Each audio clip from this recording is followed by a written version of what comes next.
രാമ ഹരേ ഹരേ ഹരേ കൃഷ്ണ കൃഷ്ണ കൃഷ്ണ ഹരേ ഹരേ ഹരേ രാമ രാമ രാമ ഹരേ ഹരേ കൃഷ്ണ കൃഷ്ണ ഹരേ ഹരേ ഹരേ രാമ രാമ രാമ ഹരേ ഹരേ കൃഷ്ണ കൃഷ്ണ കൃഷ്ണ ഹരേ ഹരേ ഹരേ രാമ രാമ ഹരേ ഹരേ കൃഷ്ണ കൃഷ്ണ കൃഷ്ണ ഹരേ ഹരേ രാമ രാമ ഹരേ ഹരേ.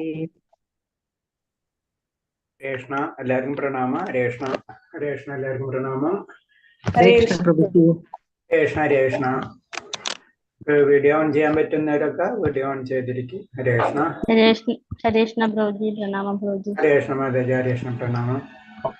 പിന്നെ നമ്മള് ഞാൻ പറയുന്ന പോലെ തന്നെ നാമം ജപം അറ്റ്ലീസ്റ്റ് 2 പ്രാവശ്യം. പിന്നെ നാമം ഇപ്പൊ മാതാജി ജപിക്കുന്നുണ്ടല്ലോ, അപ്പൊ എല്ലാവരും മനസ്സിലെങ്കിലും നാമം ജപിക്കാം. നമ്മൾ ആ ടൈമിൽ നമ്മൾ എന്തായാലും 3 മണി തൊട്ട് അല്ലെങ്കിൽ ഒരു 5 മിനിറ്റ് മുന്നേ നമ്മള് നാമജപം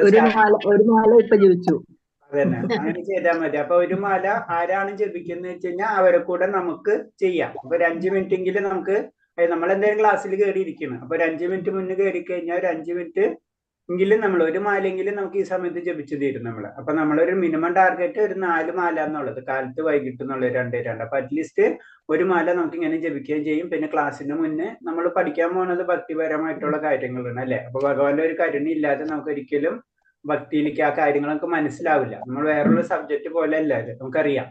അപ്പൊ അതിന്റെ ഒരു അനുഗ്രഹത്തിനും കൂടി ഭഗവാന്റെ നാമജപം മസ്റ്റാണ്. അപ്പൊ മറ്റുള്ളവര് ഒന്നിച്ചിരുന്ന് നമ്മൾ നാമം ജപിക്കുക ഉള്ളില് മനസ്സിൽ. അല്ലെങ്കിൽ മാലയുള്ളവർ മാല ആ സമയത്ത് മാല എടുത്ത് ജപിക്കുക, കൗണ്ടറുള്ളവർ കൗണ്ടർ എടുത്ത് ജപിക്കുക, അല്ലെങ്കിൽ അതും ഇല്ലാത്തവര് നമ്മൾ സൈലന്റ് ആയിട്ട് ഇരുന്നിട്ട് നാമം ജപിക്കുക. ഒരു 5 മിനിറ്റ് നമ്മൾ നാമം ജപിക്കുക. അതിന്റെ പ്രത്യേകതകൾ നമുക്കറിയാം. സങ്കീർത്തനം നമ്മൾ ഒരു കാര്യം സിമ്പിൾ ആയിട്ട് പറയാൻ കാരണം എന്ന് വെച്ച് കഴിഞ്ഞാൽ നമ്മൾ ഒരാൾ ഒരു കാര്യം പറയുന്നതും 10 പേര് ഒന്നിച്ചൊരു കാര്യം നമ്മൾ പറയുന്ന വ്യത്യാസം അറിയാല. ഇത് തന്നെയാണ് ആത്മീയ കാര്യത്തിന്. ഒന്നിച്ചിപ്പോ ഒരു ക്ഷേത്രത്തിൽ തന്നെ ഒരാൾ സങ്കീർത്തനം ചെയ്യണം, ഒരാൾ സങ്കീർത്തനം ചെയ്യുന്നതൊക്കെ തമ്മിൽ വ്യത്യാസം ഉണ്ടല്ലേ. പിന്നെ ആത്മീയമായിട്ടുള്ള ശബ്ദമല്ല അവിടുത്തെ, അതിൽ നമുക്കറിയാം അതൊക്കെ. അപ്പൊ അതിനും കൂടി വേണ്ടിയിട്ടാണ്. അപ്പൊ നമ്മളെ കാര്യങ്ങൾ കൂടുതൽ അത് വിജയിക്കും. ഓക്കെ, ഹരേ കൃഷ്ണ. നമുക്ക് പ്രാർത്ഥനയിലേക്ക് കിടക്കാം. ഓം നമോ ഭഗവതേ വാസുദേവായ. ഓം നമോ ഭഗവതേ വാസുദേവായ. ഓം നമോ ഭഗവതേ വാസുദേവായ. ഓം നമോ ഭഗവതേ വാസുദേവായ. ഓം നമോ ഭഗവതേ വാസുദേവായ. നാരായണം നമസ്കൃത്യം നരം ചൈവ നരോത്തമം ദേവീം സരസ്വതീം വ്യാസം തതോ ജയമുദിരേത് നഷ്ടപ്രായേഷു ഭദ്രേഷു നിത്യം ഭാഗവത സേവയാ. ഭാഗവതേ ഉത്തമ ശ്ലോകേ ഭക്തിർഭവതി നഷ്ടഗേ. മുഖം കരോതി വാചാലം പങ്കും ലംഘയതേ ഗിരി. യത്കൃപതമഹം വന്ദേ പരമാനന്ദമാധവം. ശ്രീ ഗുരുദീനധാരിണം ശ്രീചൈതന്യമീശ്വരം. അജ്ഞാനതിമിരാന്തസ്യ ജ്ഞാനാഞ്ജലശലാകയാ ചക്ഷുർമിലിതം യേന തസ്മൈ ശ്രീ ഗുരുവേ നമഃ. ശ്രീചൈതന്യം മനോഭീഷ്ടം സ്ഥാപിതം യേന ഭൂതലേ സ്വയം രൂപകഥാമഹ്യം തദാതി സഭാന്തികം. വന്ദേഹം ശ്രീഗുരു ശ്രീയുതപദകമലം ശ്രീഗുരും വൈഷ്ണവാംശ. ശ്രീരൂപം സാഗരജാതം സഹന രഘുനാഥാനിധം തം സജീവം സാദേവം സാവധൂതം പരിജനസഹിതം കൃഷ്ണ ചൈതന്യദേവം. ശ്രീരാധാകൃഷ്ണപാദാൻ സഹന ലളിത ശ്രീവിശാഖാനിം താംസ.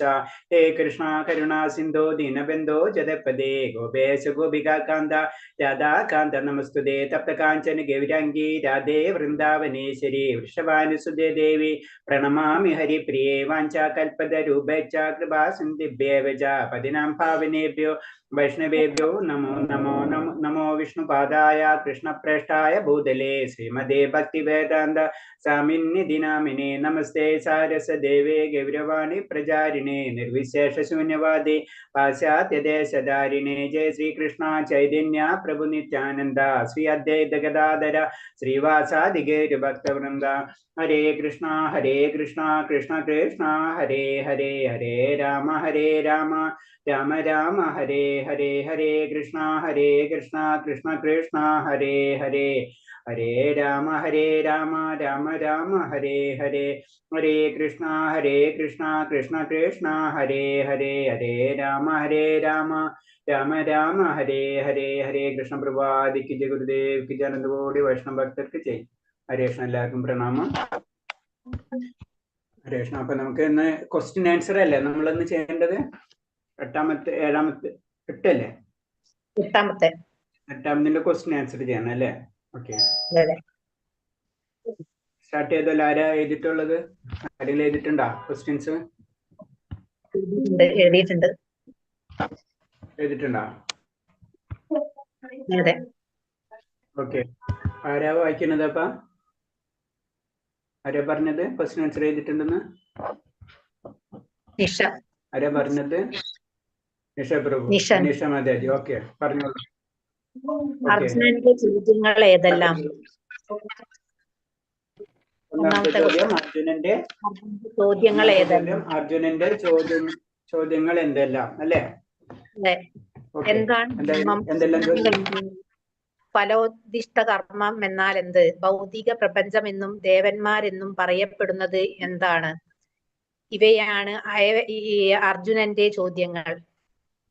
ഒന്നുകൂടെ പറഞ്ഞത് അത് ഒന്നാമത്തെ ശ്ലോകത്തിൽ തന്നെ അല്ലേ? അത് കുറച്ചും കൂടി എഴുതിയിട്ടുണ്ട് പ്രഭുജി.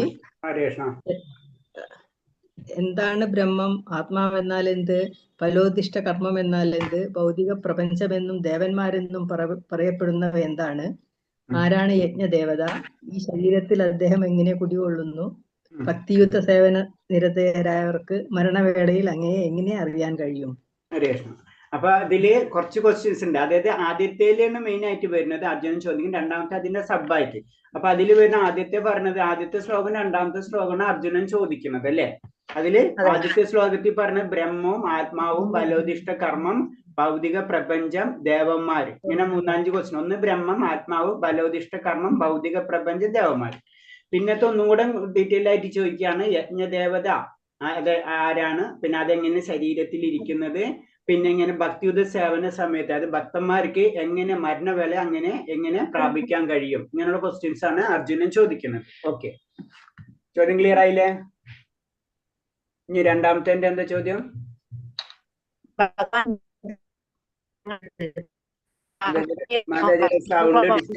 മാതാജിയുടെ സൗണ്ട് ഡിസ്റ്റർബ് ആവുന്നുണ്ട്. ഭഗവാൻ അതിന് നൽകുന്ന ഉത്തരം മാതാജിയുടെ സിഗ്നൽ കട്ടാവുന്നുണ്ട്. വേറെ ആരെങ്കിലും പറയൂ? ഹരേഷ.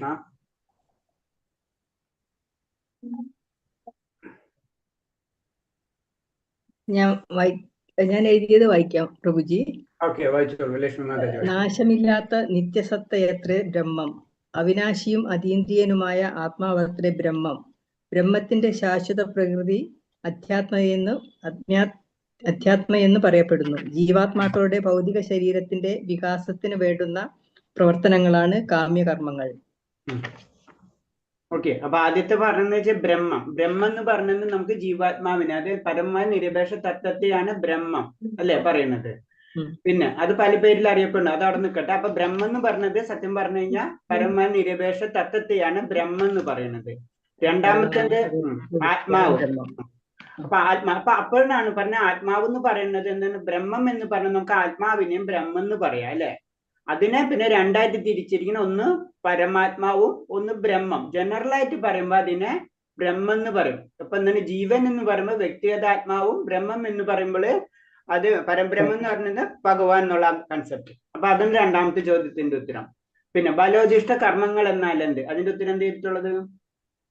ജീവാത്മാക്കളുടെ ഭൗതിക ശരീരത്തിന്റെ വികസനത്തിന് വേണ്ടുന്ന പ്രവർത്തനങ്ങളാണ് കാമ്യകർമ്മങ്ങൾ. അതായത് നമ്മള് ശരീരത്തിന് വേണ്ടി ചെയ്യുന്ന കാര്യങ്ങളാണ് അല്ലെ? ശരീരത്തിന് വേണ്ടി ചെയ്യുന്ന കാര്യങ്ങളാണ് കാമ്യകർമ്മം. അത് ബലോദിഷ്ട കർമ്മങ്ങൾ. നമ്മൾ ഒരു കാര്യം ചെയ്യുക, അതിന്റെ ഫലം നമ്മൾ പ്രതീക്ഷിക്കുക, അതിനാണ് ബലോദിഷ്ട കർമ്മങ്ങൾ എന്ന് പറയുന്നത്. അടുത്തത് എന്താണ്? ഭൗതിക പ്രപഞ്ചം എന്ന് പറയുന്നത് എന്താണ്? എപ്പോഴും മാറിക്കൊണ്ടിരിക്കുന്ന ഭൗതിക പ്രകൃതിയാണ് ഭൗതിക പ്രപഞ്ചം. എന്താ പറയണത്? എപ്പോഴും മാതാജി സൗണ്ട് ക്ലിയർ ആവുന്നില്ല.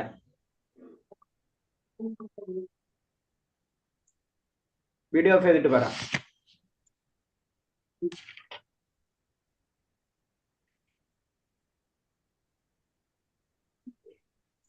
പറഞ്ഞില്ലേ?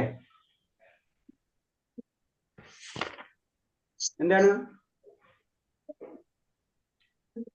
എപ്പോഴും മാറിക്കൊണ്ടിരിക്കുന്നതാണ് ആ ഭൗതിക പ്രകൃതി എന്ന് പറയുന്നത് അല്ലെ. ഭൗതിക പ്രപഞ്ചം എന്ന് പറയുന്നത് എപ്പോഴും മാറിക്കൊണ്ടിരിക്കുന്നതിനാണ് ഭൗതിക പ്രപഞ്ചം എന്ന് പറയുന്നത്. ഓക്കെ, അടുത്തത് എന്താണ്? ദേവന്മാർ. ദേവന്മാരെന്ന് പറഞ്ഞത് എന്താണ്? സൂര്യനെയും ചന്ദ്രനെയും മാതാജിരം ദേവന്മാരെയും കട്ടാവുന്നുണ്ട്. വേറെ ആരെങ്കിലും ഭഗവാന്റെ പറയും, വേറെ ആരെങ്കിലും സംസാരിക്കും. മാതാജിരം സിഗ്നല് കട്ടാവാ. വേറെ ആരോ എഴുതിയിട്ടുള്ളത്? ഞാൻ എഴുതിയിട്ടുണ്ട് പ്രഭുജി. വായിക്കൂ മാതാജി. എപ്പോഴും മാറിക്കൊണ്ടിരിക്കുന്ന ഭൗതിക പ്രകൃതിയാണ് പ്രത്യക്ഷ പ്രപഞ്ചം. ഓക്കെ, ക്ലിയർ ആയി. അടുത്തത് എന്താ പറഞ്ഞിട്ടുള്ളത്? ദേവന്മാര്. സൂര്യനെയും ചന്ദ്രനെയും ദേവന്മാരെയും ഉൾക്കൊള്ളുന്ന ഭഗവാന്റെ വിശ്വരൂപമാണ് ദേവന്മാർ. അത് ഇതിന്ന് പറയാം, അല്ലാണ്ട് തന്നെ നമുക്ക് ദേവന്മാരെന്ന് അറിയാല. കഴിഞ്ഞ പ്രാവശ്യം നമുക്ക് ക്വസ്റ്റ്യൻ പറഞ്ഞല്ലേ ദേവന്മാരെന്നുള്ളത്. ഭഗവാന്റെ അംശങ്ങളാണ് ദേവന്മാർ. ഭഗവാന്റെ അംശങ്ങൾ എന്ന് പറയാൻ പറ്റുമോ ദേവന്മാർ? അപ്പൊ നമ്മൾ ദേവന്മാരാണോ? ഭരണാധികാരികൾ. ഭരണാധികാരികൾ. ഭഗവാൻ നിശ്ചയിച്ചിട്ട് ഭൗതിക പ്രപഞ്ചം ഭരണം നിർവഹിക്കാൻ വേണ്ടിയിട്ട് ഭഗവാൻ നിശ്ചയിച്ചിട്ടുള്ളവരാണ് ദേവന്മാര്. അതും പഠിച്ചാണല്ലോ. ഓക്കെ, പരമാത്മാവായ കൃഷ്ണനാണ് യജ്ഞദേവത. പരമാത്മാവായ കൃഷ്ണനാണ് യജ്ഞദേവത. പരമാത്മാവായ കൃഷ്ണനാണ് യജ്ഞദേവ. കൃഷ്ണനാണ് യജ്ഞദേവത. കൃഷ്ണനാണ് യജ്ഞദേവത. ഓക്കെ, അദ്ദേഹം ശരീരത്തിൽ എങ്ങനെ കുടികൊള്ളുന്നു? അദ്ദേഹം സകല ശരീരികളുടെയും ഹൃദയത്തിൽ കുടികൊള്ളുന്നു. എല്ലാവരുടെ ഹൃദയത്തിൽ അദ്ദേഹം കുടികൊള്ളുന്നു. ഓക്കെ, പിന്നെ ഭക്തിയുത സേവന നിരതർക്ക് മരണവേള എങ്ങനെ അറിയാൻ കഴിയും? അദ്ദേഹത്തെ എങ്ങനെ അറിയാൻ കഴിയും?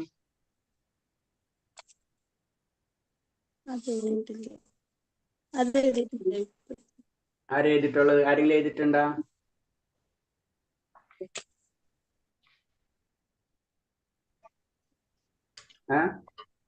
ആരും എഴുതിട്ടില്ലേ? ഭക്തിയുത സേവനത്തിൽ നിരതരായവർക്ക് മരണസമയത്ത് എന്നെ തന്നെ സ്മരിച്ചുകൊണ്ട് ശരീരം ത്യജിക്കുന്നവൻ ഭഗവാന്റെ ഭാവത്തെ ഉടൻ തന്നെ പ്രാപിക്കുമെന്നതിന് സംശയമില്ല. അതാണ് കാരണം എന്ന് വെച്ച് കഴിഞ്ഞാൽ ആ ഭക്തിയുണ്ടായ വ്യക്തികൾക്ക് അത് മരണസമയത്ത് എന്നെ തന്നെ സ്മരിച്ചുകൊണ്ട് ശരീരം ത്യജിക്കുവാൻ എന്റെ ഭാഗത്ത് ഉടൻ തന്നെ പ്രാപിക്കുന്ന സംശയമില്ല. അപ്പൊ ഭക്തിയുദ്ധ സേവന നിരതരായവർക്ക് അവരെന്താണ്? എന്റെ ഭാവത്തെ പ്രാപിച്ചിരിക്കും. ആ മരണസമയത്ത് ആ വ്യക്തി എന്നെ പ്രാപിച്ചിരിക്കുന്നു പറയുന്നു. അതാണ് പറയുന്നത്. അപ്പൊ അതിന് ക്വസ്റ്റ്യൻ ഇല്ല. ആ സമയത്ത് ഭക്തി ഉണ്ടായിക്കഴിഞ്ഞാൽ മരണസമയത്ത് എങ്ങനെ അറിയാൻ കഴിയുന്ന? ആ സമയത്ത് ഭഗവാനെ പ്രാപിച്ചിരിക്കും എന്നാണ് അതിന്റെ അർത്ഥം. ഓക്കെ, അടുത്ത ചോദ്യം എന്താ? ബ്രഹ്മം എന്തിനെ സൂചിപ്പിക്കുന്നു? മാതാജിയുടെ സൗണ്ട് കട്ടാവുന്നുണ്ട്. വേറെ ആരെങ്കിലും പറയൂ. മാതാജിയുടെ കട്ടായിക്കൊണ്ടിരിക്കുന്നുണ്ട്. വേറെ ആരാ പറയുന്നത്? എഴുതിട്ടുള്ളത് ബ്രഹ്മം എന്തിനെ സൂചിപ്പിക്കുന്നു? പരബ്രഹ്മം എന്തിനെ സൂചിപ്പിക്കുന്നു? ബ്രഹ്മം ജീവാത്മാവിനെയും പരബ്രഹ്മം പരമദിവ്യോത്തമ പുരുഷനെയും സൂചിപ്പിക്കുന്നു.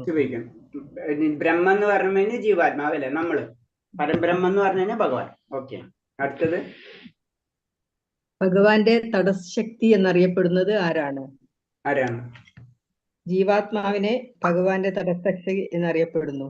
അപ്പൊ നമ്മളെല്ലാവരും ജീവാത്മാക്കളൊക്കെ ഭഗവാന്റെ തടസ്സ ശക്തിയാണ് അല്ലേ? ഓക്കെ, അടുത്തത് ശരീരം കടന്നു പോകുന്ന 6 അവസ്ഥകൾ ഏതെല്ലാം? ജനനം, വളർച്ച, സ്ഥിതി, ഉത്പാദനം, ക്ഷയം, നാശം, എന്നിവയാണ് ശരീരം കടന്നു പോകുന്ന 6 അവസ്ഥകൾ. ജനനം, വളർച്ച, സ്ഥിതി, ഉത്പാദനം, ക്ഷയം, നാശം. ഓക്കെ, അടുത്തത് മരണസമയത്ത് കൃഷ്ണാവതാരത്തിന്റെ പ്രാധാന്യം ഊന്നി പറയുന്ന ശ്ലോകം ഏതാണ്? ശ്ലോകം 5 കൃഷ്ണാവതാരത്തിന്റെ പ്രാധാന്യം ഊന്നി പറയുന്നു. അങ്ങനെ എഴുതിയിട്ടുള്ളൂ, ശ്ലോകം എഴുതിയിട്ടില്ല. അതേതോ ഒന്നിന് ശ്ലോകം എഴുതാ, അല്ലെങ്കിൽ അതിന്റെ അർത്ഥം എഴുതാ. മരണസമയത്ത് എന്നെ തന്നെ സ്മരിച്ചുകൊണ്ട് ശരീരം ത്യജിക്കുന്നവൾ എന്റെ ഭാവത്ത് ഉടനെ പ്രാപിക്കുന്ന സംശയമില്ല. അതാണ് അതിന് പ്രത്യേകത. അപ്പൊ കൃഷ്ണ അവബോധത്തിന്റെ പ്രാധാന്യം അതിന് നമ്മൾ എന്തിനാണ് കൃഷ്ണാവബോധം ചെയ്യണമെന്ന് ഇൻഡയറക്റ്റ് ആയിട്ട് പറഞ്ഞു തരാണ്. നമ്മള് മരണസമയത്ത് കൃഷ്ണനെ സ്മരിക്കണമെങ്കിൽ കൃഷ്ണാവബോധം ചെയ്യാണ്ട് ഒരിക്കലും നമ്മൾ കൃഷ്ണനെ സ്മരിക്കില്ല ആ സമയത്ത്. ഓക്കെ, അടുത്തത് മരണസമയത്ത് ഭഗവാനെ സ്മരിച്ചുകൊണ്ട് ശരീരം ത്യജിക്കുന്നവർക്ക് എന്ത് സംഭവിക്കും? കൃഷ്ണാവബോധത്തോടെ ദേഹത്യാഗം ചെയ്യുന്നവൻ ഉടനെ ഭഗവാന്റെ അതീന്ദ്രിയ ഭാവം കൈക്കൊള്ളുന്നു. ഓക്കെ, അതാണ്. അപ്പൊ അങ്ങനെ എഴുതാം. കുറച്ച് ചെറിയ ചെറിയ വേരിയേഷൻസ്. പല വേറെ എന്തെങ്കിലും ചെറിയ വ്യത്യാസം ആരെങ്കിലും എഴുതിയിട്ടുണ്ടോ? ഭഗവാന്റെ ഭാവത്തെ പ്രാപിക്കുന്നു. അതെ, ഭഗവാന്റെ ഭാവത്തെ ഉടൻ തന്നെ പ്രാപിക്കും. ഭഗവാന്റെ ഭാവത്തെ ഉടനെ തന്നെ പ്രാപിക്കും. അങ്ങനെ എഴുതിയാലും കുഴപ്പമൊന്നുമില്ല. ഭഗവാന്റെ ഭാവത്തെ ഉടനെ തന്നെ പ്രാപിക്കും എന്ന് പറയുന്നത്. ആധ്യാത്മിക ലോകങ്ങളിലെത്തും. ആധ്യാത്മിക ലോകങ്ങളിലെത്തും. ആധ്യാത്മിക ലോകങ്ങളിൽ നിന്ന് എത്തുന്നതിലും ബെറ്റർ ഭഗവാന്റെ ഭാവത്തുടനെ തന്നെ പ്രാപിക്കുന്നു പറഞ്ഞാണ് ബെറ്റർ. ആധ്യാത്മിക ലോകങ്ങൾ എന്ന് പറയുമ്പോ അതിൽ തന്നെ കുറെ ഡിവിഷൻ ഉണ്ട്.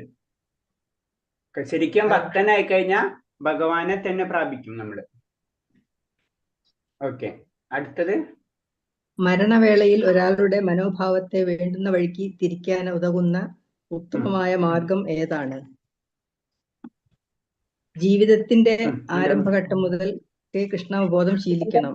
മരണവേളയിൽ വിജയം വരിക്കണമെങ്കിൽ കൃഷ്ണസ്മരണ അത്യന്താപേക്ഷിതമാണ്. അതുകൊണ്ട് സദാ മഹാമന്ത്രം നാമജപം മരണവേളയിൽ ഒരാളുടെ മനോഭാവത്തെ വേണ്ടുന്ന വഴിക്ക് തിരിക്കാൻ ഉതകുന്നു. ഓക്കെ, വേറെ എന്തെങ്കിലും എഴുതിയിട്ടുണ്ടോ? വേറെ ആരെങ്കിലും? ഹരേ കൃഷ്ണ ഹരേ കൃഷ്ണ കൃഷ്ണ കൃഷ്ണ ഹരേ രാമ ഹരേ രാമ രാമ രാമ ഹരേ ഹരേ എന്ന നാമജപം. അതെ, അതെ, അങ്ങനെ എഴുതി. അതായത് ആധ്യാത്മിക ഭഗവത് സേവനത്തിൽ മുഴുകി നയിച്ച ഒരാൾക്ക് ജീവിതാർത്ഥ ഭൗതിക ദേഹം ആധ്യാത്മിക ദേഹമായിരിക്കും ലഭിക്കും. നിരന്തരമായ ഹരേ കൃഷ്ണ കൃഷ്ണ കൃഷ്ണ ഹരേ ഹരേ ഹരേ രാമ രാമ രാമ ഹരേ എന്ന നാമജപത്രമെത്ര മരണമുള്ള ഒരാളുടെ മനോഭാവത്തെ വേണ്ടുന്ന വഴിക്ക് തിരിക്കാനുള്ള ഉത്തമമായ മാർഗം.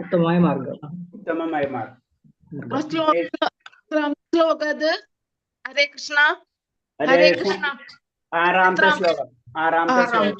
ഹരേ കൃഷ്ണ. ഇത് നമ്മള് നോക്കണം കേട്ടാ, ബുക്ക് വായിക്കണം നമ്മള്. അതിനാ ക്വസ്റ്റ്യൻ. ഹരേ കൃഷ്ണ. റെഡിമേഡ് ഇല്ല നമുക്ക്. ക്വസ്റ്റ്യൻസ് ആൻസേഴ്സ് റെഡിമേഡ് ഇല്ല. എല്ലാവരും ആൻസർ എഴുതണം. ഞാൻ അങ്ങോട്ടാണ് ചോദിക്കേണ്ടത്. ഏത് ശ്ലോകത്തിൽ നിന്ന് മാതാജിനാണ് ഞാൻ അങ്ങോട്ടാണ് ചോദിക്കേണ്ടത്. ക്ലാസ് കഴിഞ്ഞ്. ഹരേ കൃഷ്ണ. ശരി. ഹരേ കൃഷ്ണ. അപ്പൊ എല്ലാവരും ബുക്ക് വായിച്ചിട്ട് ബുക്ക് ആൻസർ എഴുതാൻ ശ്രമിക്കും കേട്ടോ. ഹരേ കൃഷ്ണ. ഓക്കെ, ഹരേ കൃഷ്ണ. അടുത്തത്. അതിനുള്ള പ്രതിവിധിയായി ഭഗവാൻ 7ാമത്തെ ശ്ലോകത്തിൽ എന്താണ് ഉപദേശിക്കുന്നത്? തങ്ങളുടെ നിർദ്ദിഷ്ട കർമ്മം നിറവേറ്റുന്നതോടൊപ്പം ഹരേ കൃഷ്ണ മന്ത്രം ഉച്ചരിച്ചുകൊണ്ട് ഭഗവത് സ്മരണ പുലർത്തുകയും ചെയ്യുക. ഇത് ജീവനെ ഭൗതിക കൽമഷങ്ങൾ ബാധിക്കാതിരിക്കാനും മനോബുദ്ധികളെ ഭഗവാനിൽ ഏകാഗ്രീകരിക്കാനും ഉതകും. കൃഷ്ണനാമോച്ചാരണം ഭക്തനെ പരമോത്കൃഷ്ടമായ കൃഷ്ണലോകത്തിൽ എത്തിക്കുന്നു. അങ്ങനെ എഴുതിയാലും കുഴപ്പമില്ല, അല്ലെങ്കിൽ ആ ശ്ലോകം തന്നെ എഴുതിയാലും കറക്റ്റാണ്. അർജുന, ശ്രീകൃഷ്ണ രൂപത്തിൽ എന്നെ നീ എപ്പോഴും നോക്കുക, ഓർമ്മിക്കുക. അതോടൊപ്പം തന്റെ നിയമത കർമ്മമായ യുദ്ധം നിർവഹിക്കുകയും ചെയ്യുക. സ്വകർമ്മങ്ങളെല്ലാം എനിക്കായി അർപ്പിച്ചും മനോബുദ്ധികൾ എന്നിൽ ഉറപ്പിച്ചും ഇരുന്നാൽ നീ എന്നെ പ്രാപിക്കും, സംശയമില്ല. അതാണ്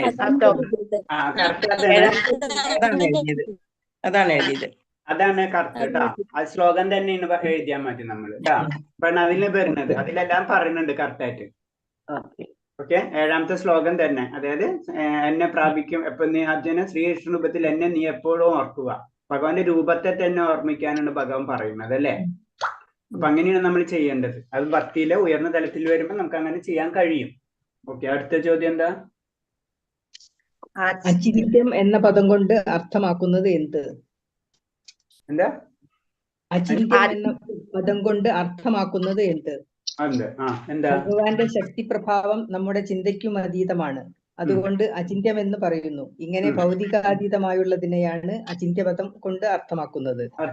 അതായത് നമ്മളെ ചിന്തകൾക്ക് അപ്പുറമാണ് അല്ലെ. അപ്പൊ നമുക്ക് ഭഗവാനെ പറ്റി ശക്തി അറിയാൻ പറ്റില്ല. ഭഗവാന്റെ ശക്തി പ്രഭാവം നമ്മുടെ ചിന്തകൾക്ക് അതീതമാണ്. അതുകൊണ്ട് അചിന്ത്യം എന്ന് പറയുന്നു. അപ്പൊ ഭഗവാന്റെ ശക്തി എന്ന് പറഞ്ഞത് നമ്മളെ ചിന്തിക്കുന്നതിന് അപ്പുറത്താണ്.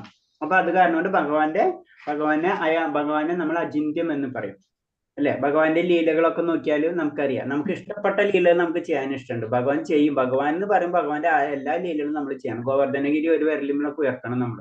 അപ്പൊ കുഴപ്പമില്ല. നമ്മുടെ നാട്ടിൽ നമുക്കറിയാം ചിലത് മാത്രം എടുക്കും. അങ്ങനെ ചെയ്യാൻ പറ്റില്ല.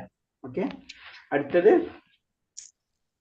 കലിയുഗത്തിൽ ഭഗവത് സാക്ഷാത്കാരത്തിനുള്ള വഴി എന്തെന്നാണ് ചൈതന്യ മഹാപ്രഭു പ്രഖ്യാപിച്ചത്. ഈ കലിയുഗത്തിൽ ആധ്യാത്മിക സിദ്ധാന്ത പ്രകാരം ഹരേ കൃഷ്ണ മഹാമന്ത്രം നാമോച്ചാരണമല്ലാതെ ഭഗവത് സാക്ഷാത്കാരത്തിന് മറ്റൊരു വഴിയുമില്ലെന്ന് ശ്രീ ചൈതന്യ മഹാപ്രഭു പ്രഖ്യാപിച്ചത്. അപ്പൊ ചുരുക്കി പറഞ്ഞ ഇത്രേ ഉള്ളൂ. എന്താണ് കലിയുഗ ആധ്യാത്മിക സിദ്ധാന്ത പ്രകാരം ഈ കലിയുഗത്തിൽ ആധ്യാത്മിക സിദ്ധാന്ത പ്രകാരം, അപ്പൊ ചൈതന്യ പ്രഭു നേരിട്ടല്ല പറഞ്ഞതല്ലേ, എവിടെന്നാ പറഞ്ഞത്? ആധ്യാത്മിക സിദ്ധാന്ത പ്രകാരം. അങ്ങനത്തെ നമ്മൾ ആധ്യാത്മിക ഗ്രന്ഥങ്ങളിൽ നിന്നിട്ടാണ് പറഞ്ഞു തന്നിട്ടുള്ളത്. ഈ കലിയുഗത്തിൽ വേണ്ടതെന്ന് പറഞ്ഞ ഹരേ കൃഷ്ണ മഹാമന്ത്രമാണ്. നാമോച്ചാരണമില്ലാതെ നമുക്കൊരിക്കലും ഭഗവത് സാക്ഷാത്കാരം നടക്കില്ല എന്നാണ് പറഞ്ഞത്. അതാണ് പ്രഖ്യാപിച്ചത്. ഓക്കെ, അടുത്തത് കൃഷ്ണന്റെ അവ്യക്തിഗത ശബ്ദം എന്താണ്? കൃഷ്ണന്റെ അവ്യക്തിഗത ശബ്ദം അത്രേ ഓംകാരം. ഓംകാരം, ഓം അല്ലെ?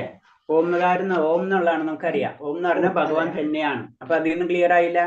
നമ്മൾ ഓം നമഃ ശിവായ എന്ന് പറയുമ്പോഴും ഓം എന്ന് പറഞ്ഞാൽ എല്ലാതും ഭഗവാനാണ് ആദ്യം പ്രതിനിധീകരിക്കും. പ്രണവ ശബ്ദം ഭഗവാനെയാണ് പ്രതിനിധീകരിക്കുന്നത്. ഓം എന്ന് പറഞ്ഞ അതെന്താണ്? ഭഗവാന്റെ രൂപമില്ലാത്ത അവസ്ഥ, അതല്ലേ പറഞ്ഞത്? ഇന്ന് പരനിമിഷം സ്മരിച്ചു എന്താ പറയണത്? അത് അതായത് ഭഗവാന്റെ എന്താ പറഞ്ഞത്? ആൻസർ ഒന്നും വായിച്ചേ. അവ്യക്തിഗത ശബ്ദം. അവ്യക്തിഗത ശബ്ദം. അവ്യക്തിഗത കൃഷ്ണന്റെ അവ്യക്തിഗത ശബ്ദം എത്ര? ഓംകാരം.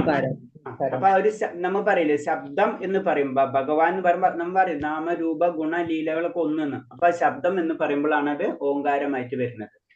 അതായത് ഇൻഡയറക്റ്റ് ആയിട്ട് പറഞ്ഞ ഭഗവാന്റെ രൂപം തന്നെ നമുക്കറിയാലോ. അപ്പൊ നമ്മളിതില് 3 തരത്തിലുള്ളതുണ്ടല്ലോ, ഇത് തന്ത്ര, യന്ത്ര, അങ്ങനൊക്കെ പറഞ്ഞു കേട്ടിട്ടില്ലേ?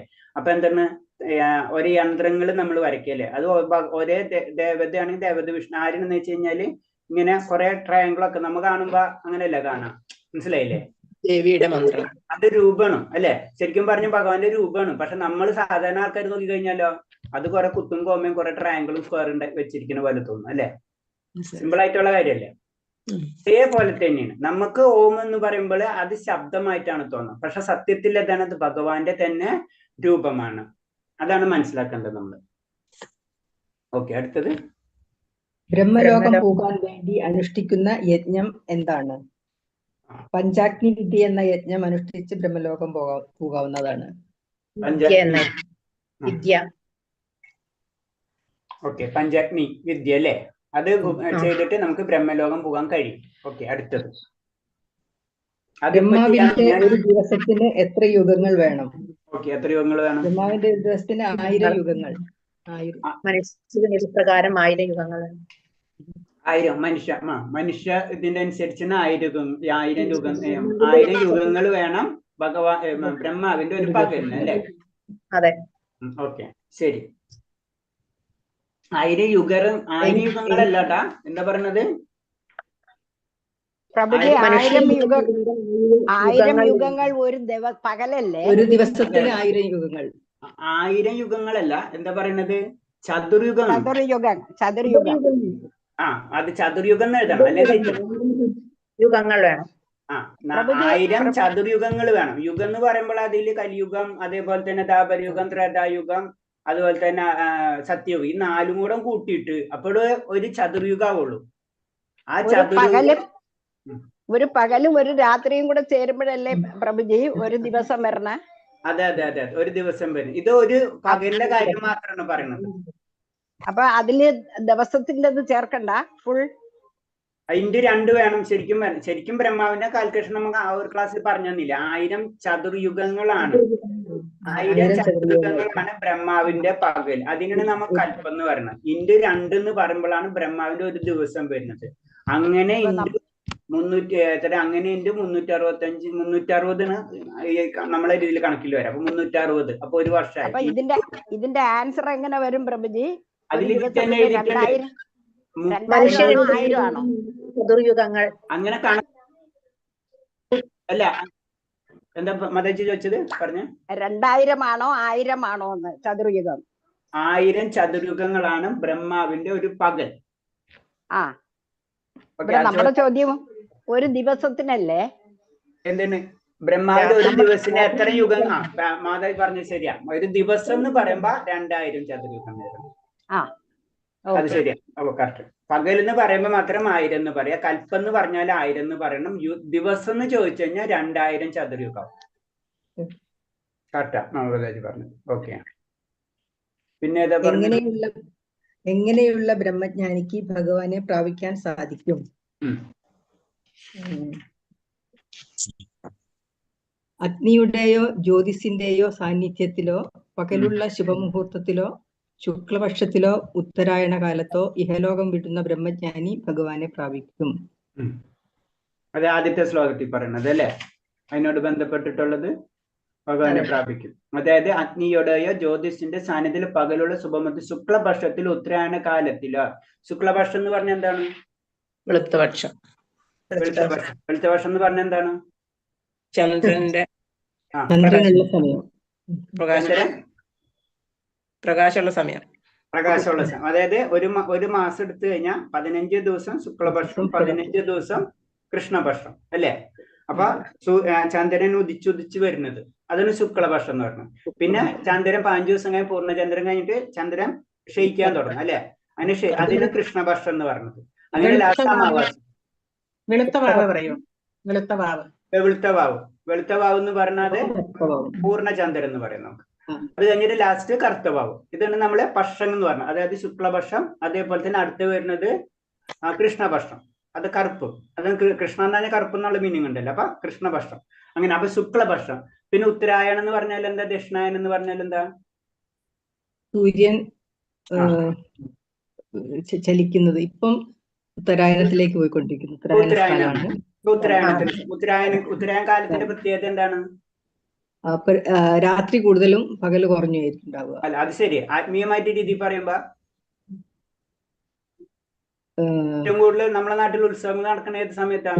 ഉത്സവങ്ങളുടെ കാലാണിത്. ദേവന്മാരെ കണക്ട് ആയിട്ടുള്ളതാണ് അല്ലെ? അതായത് ആത്മീയമായിട്ടുള്ള കാര്യങ്ങൾക്ക് ഉണർവ് നേടുന്ന സമയമാണ് ഉത്തരായണ കാലം. അതായത് ഒരു വർഷം എടുത്തു കഴിഞ്ഞാല് പകുതി ഉത്തരായണം അല്ലെ? ഏകദേശം ഇങ്ങനെ കറങ്ങല്ലേ? 6 മാസം ഉത്തരായണം, 6 മാസം ദക്ഷിണായനം. അപ്പൊ അതിൽ തന്നെ ഇന്നത്തെ ദിവസത്തിന്റെ പ്രത്യേകത അറിയാം?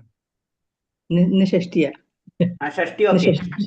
അല്ലാണ്ട് നമ്മൾ ഉത്തരായണം എന്നൊക്കെ പറഞ്ഞ കാരണം കൊണ്ട് ഇന്ന് വലിയൊരു ഇവന്റ് നടന്ന അറിയാല ഉത്തരായണം. അതായത് ഇന്നത്തെ ദിവസം ഉത്തരായണാണ്. പിന്നെ നമ്മളെ മാസം ഏതാണ്? നമ്മളെ ചന്ദ്രമാസം വരുമ്പോൾ നമ്മളെ കാർത്തിക മാസം അങ്ങനെയൊക്കെ പറയും, ശ്രാവണം അങ്ങനെയൊക്കെ പറഞ്ഞു വരുമ്പോ മാർഗശീർഷം എന്ന് പറഞ്ഞ മാസമാണ്.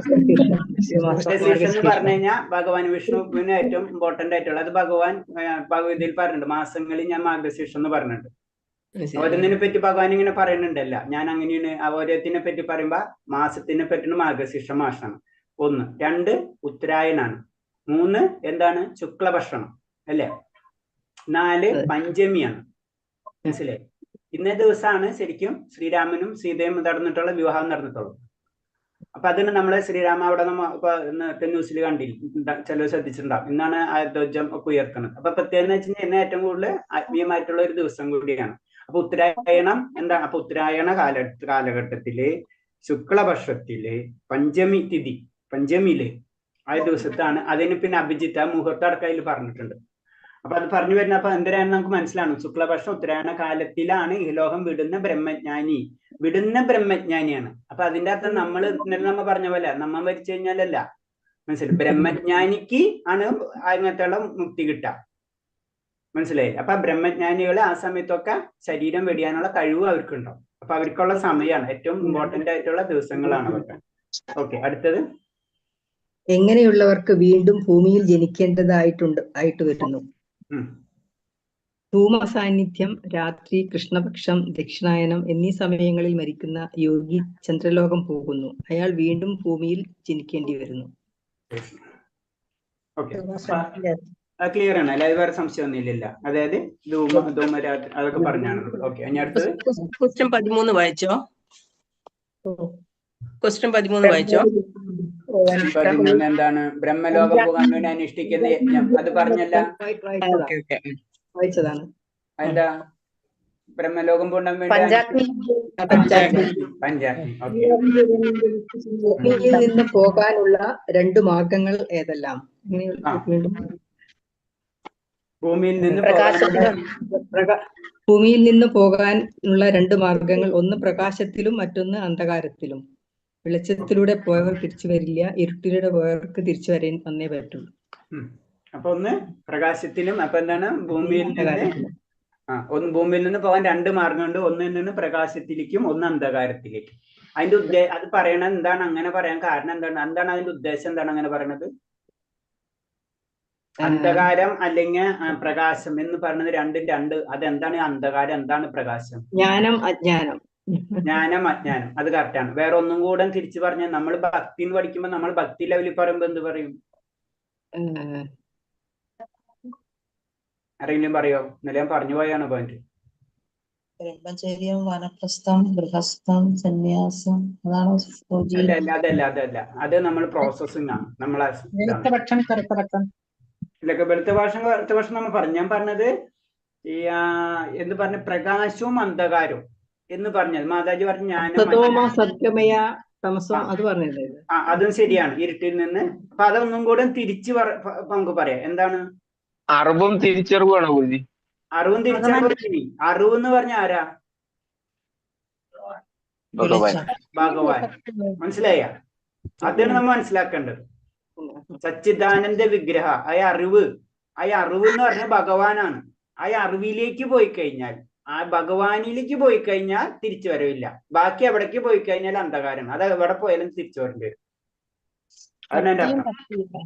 ഭക്തി ഇല്ലാത്തതും. അല്ലെങ്കിൽ ജ്ഞാനം എന്ന് പറയാം. ജ്ഞാനം എന്ന് പറയുമ്പോ ആ ലെവലിൽ ചിന്തിക്കണം. അത് ഭക്തി, വിദ്യ. ഓക്കെ, അടുത്തത്. എന്തുകൊണ്ടാണ് ഭൗതിക ലോകം വിട്ടുപോകുന്ന ആത്മാവിന്റെ മാർഗങ്ങളെ കുറിച്ച് ഓർത്ത് ഭക്തൻ വ്യാകുലപ്പെടേണ്ടതില്ല എന്ന് പറയുന്നത്? കൃഷ്ണാവബോധത്തിൽ ഉറച്ചു നിൽക്കുകയും ഹരേ കൃഷ്ണ നാമോച്ചാരണം തുടരുകയും ചെയ്താൽ മതി.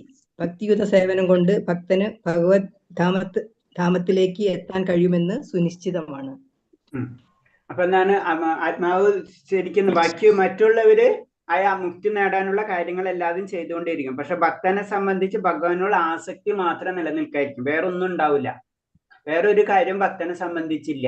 അത് ഞാനൊരു കഥ പറഞ്ഞിട്ടുണ്ട്, എനിക്ക് ഓർമ്മയുണ്ട്. ഞാൻ ഒന്നുകൂടെ റിപ്പീറ്റ് ചെയ്യാം. കാരണം എന്ന് വെച്ച് കഴിഞ്ഞാൽ രാധാറാണി ആ കഥ പറഞ്ഞിട്ടില്ലേ? സഖിമാര് അല്ലേ? അതായത് നാരദൻ ഭഗവാന് തലവേദന വന്നിട്ടുള്ള കഥ പറഞ്ഞിട്ടില്ലേ? പറഞ്ഞിട്ടില്ല അല്ലേ? അതായത് അത് ഒരു കഥയാണ്. അതെന്ന് സിമ്പിൾ ആണ്. അതായത് നാരദൻ ഭഗവാന് തലവേദന എടുത്തു. അപ്പൊ തലവേദന എടുത്തപ്പോ നാരദനോട്, അപ്പൊ ഭഗവാന് തലവേദന, അപ്പൊ നാരദനോട് പറയാ എനിക്ക് തലവേദന. അപ്പൊ നാരദൻ അതിന്റെ എന്താ ചെയ്യേണ്ടതെന്ന് ഭഗവാനോട് തന്നെ ചോദിക്കുമ്പോൾ പറയും, ഭഗവാൻ പറയും എന്താ പറയാ, ഭക്തന്റെ കാൽച്ചുവട്ടിലുള്ള മണ്ണെടുത്ത് എന്റെ നെറ്റത്തിടണം പറയും. ഭക്തന്റെ കാൽച്ചുവട്ടിലുള്ള മണ്ണെടുത്തിട്ട് എന്റെ നെറ്റിലിടാം, അപ്പൊ എന്റെ അസുഖം മാറുന്നു. അപ്പൊ നാരദൻ ചെയ്യാൻ പറ്റില്ല. കാരണം നാരദന് വിഷമം. കാരണം എന്റെ ചവിട്ടിക്കഴിഞ്ഞാൽ മണ്ണെന്ന് പറഞ്ഞാൽ അശുദ്ധമാണല്ലോ, അപ്പൊ അത് പാപമായിരിക്കില്ല. ആരും ചെയ്യില്ല. അങ്ങനെ എല്ലാവരോടത്തും ചെന്ന് ചോദിക്കും. നാരദനും ഒക്കെ ചെന്ന് ചോദിക്കും, ഒരു രക്ഷയില്ല. അത് കഴിഞ്ഞിട്ട് സഖിമാരെ അടുത്ത്, രാധനോട് സഖിമാരെ അടുത്ത് ചെന്ന് ചോദിക്കും. അതന്നെ, ആ ഗോപിമാരെ അടുത്ത് ചെന്ന് ചോദിക്കുമ്പോൾ അവര് പറഞ്ഞ് ഞങ്ങൾക്ക് നിർത്തോളം പറയും. അപ്പൊ എന്താണ് കാരണം? ഞങ്ങൾക്ക് പാപോ ഞങ്ങൾക്ക് പാതാളോ കിട്ടിയാലും ഞങ്ങൾക്ക് കുഴപ്പമൊന്നുമില്ല. ഭഗവാന്റെ ആ തലവേദന മാറണം, ആ ചിന്താഗതി. അതാണ് ഭക്തി. അതാണ് നമ്മ രാധാറാണിയുടെ ഭക്തി എന്ന് പറയുമ്പോൾ രാധാറാണി കൊണ്ട് ഉദ്ദേശിക്കും. അതാണ് ഹരേ എന്നുള്ള ശബ്ദത്തിന്റെ അർത്ഥം തന്നെ. ആ ഭക്തിയാണ്. ഭഗവാനും ഭക്തിയും തമ്മിൽ മാറ്റാൻ പറ്റില്ല. അതാണ് രാധയും ഭഗവാനും ഒരേ ലെവലിൽ കാണുന്നത്, ചുരുക്കി പറഞ്ഞു കഴിഞ്ഞാൽ. അതാണ് ഭഗവാൻ പറയുന്നത് അതുവാനാണ്. ബാക്കി എന്ത് യോഗസിദ്ധിയും അതൊക്കെ ഉണ്ടെങ്കിലും അതിനേടെ അപ്പുറമാണ് ഭക്തി എന്ന് പറയുന്നത്. ഭക്തി ഒരു വ്യക്തി ചെയ്തു കഴിഞ്ഞാൽ ഭഗവാനെ വിലക്കെടുക്കുന്ന പോലെയാണെന്ന് പറയുന്നത്. അതിന് തിരിച്ചു കൊടുക്കാൻ ഭഗവാന്റെ കയ്യിൽ ഒന്നുമില്ല, ഭഗവാനെ തന്നെ അങ്ങോട്ട് കൊടുക്കുന്ന പറയുന്നത്. അങ്ങനെ ചിന്തിക്കുമ്പോഴാണ്, അങ്ങനെ ചെന്ന് ജീവിക്കുക, അങ്ങനെ വരുമ്പോഴാണ് അവർക്ക് ഈ ലാസ്റ്റ് പറഞ്ഞ പോയിന്റ് വരുന്നത്. ഈ 18ാമത്തെ ക്വസ്റ്റ്യൻ പറഞ്ഞതിന്റെ ആൻസർ അതാണ് ശരി. അതായത് അവർക്ക് പിന്നെ ഞങ്ങൾക്ക് ഇന്ന ലോകം കിട്ടുമോ ഇന്ന ലോകം കിട്ടില്ല എന്നൊന്നും ചിന്താഗതി ഉണ്ടാവില്ല. അതാണ് ഒരു ഭക്തന്റെ അവസ്ഥ എന്ന് പറയുന്നത്.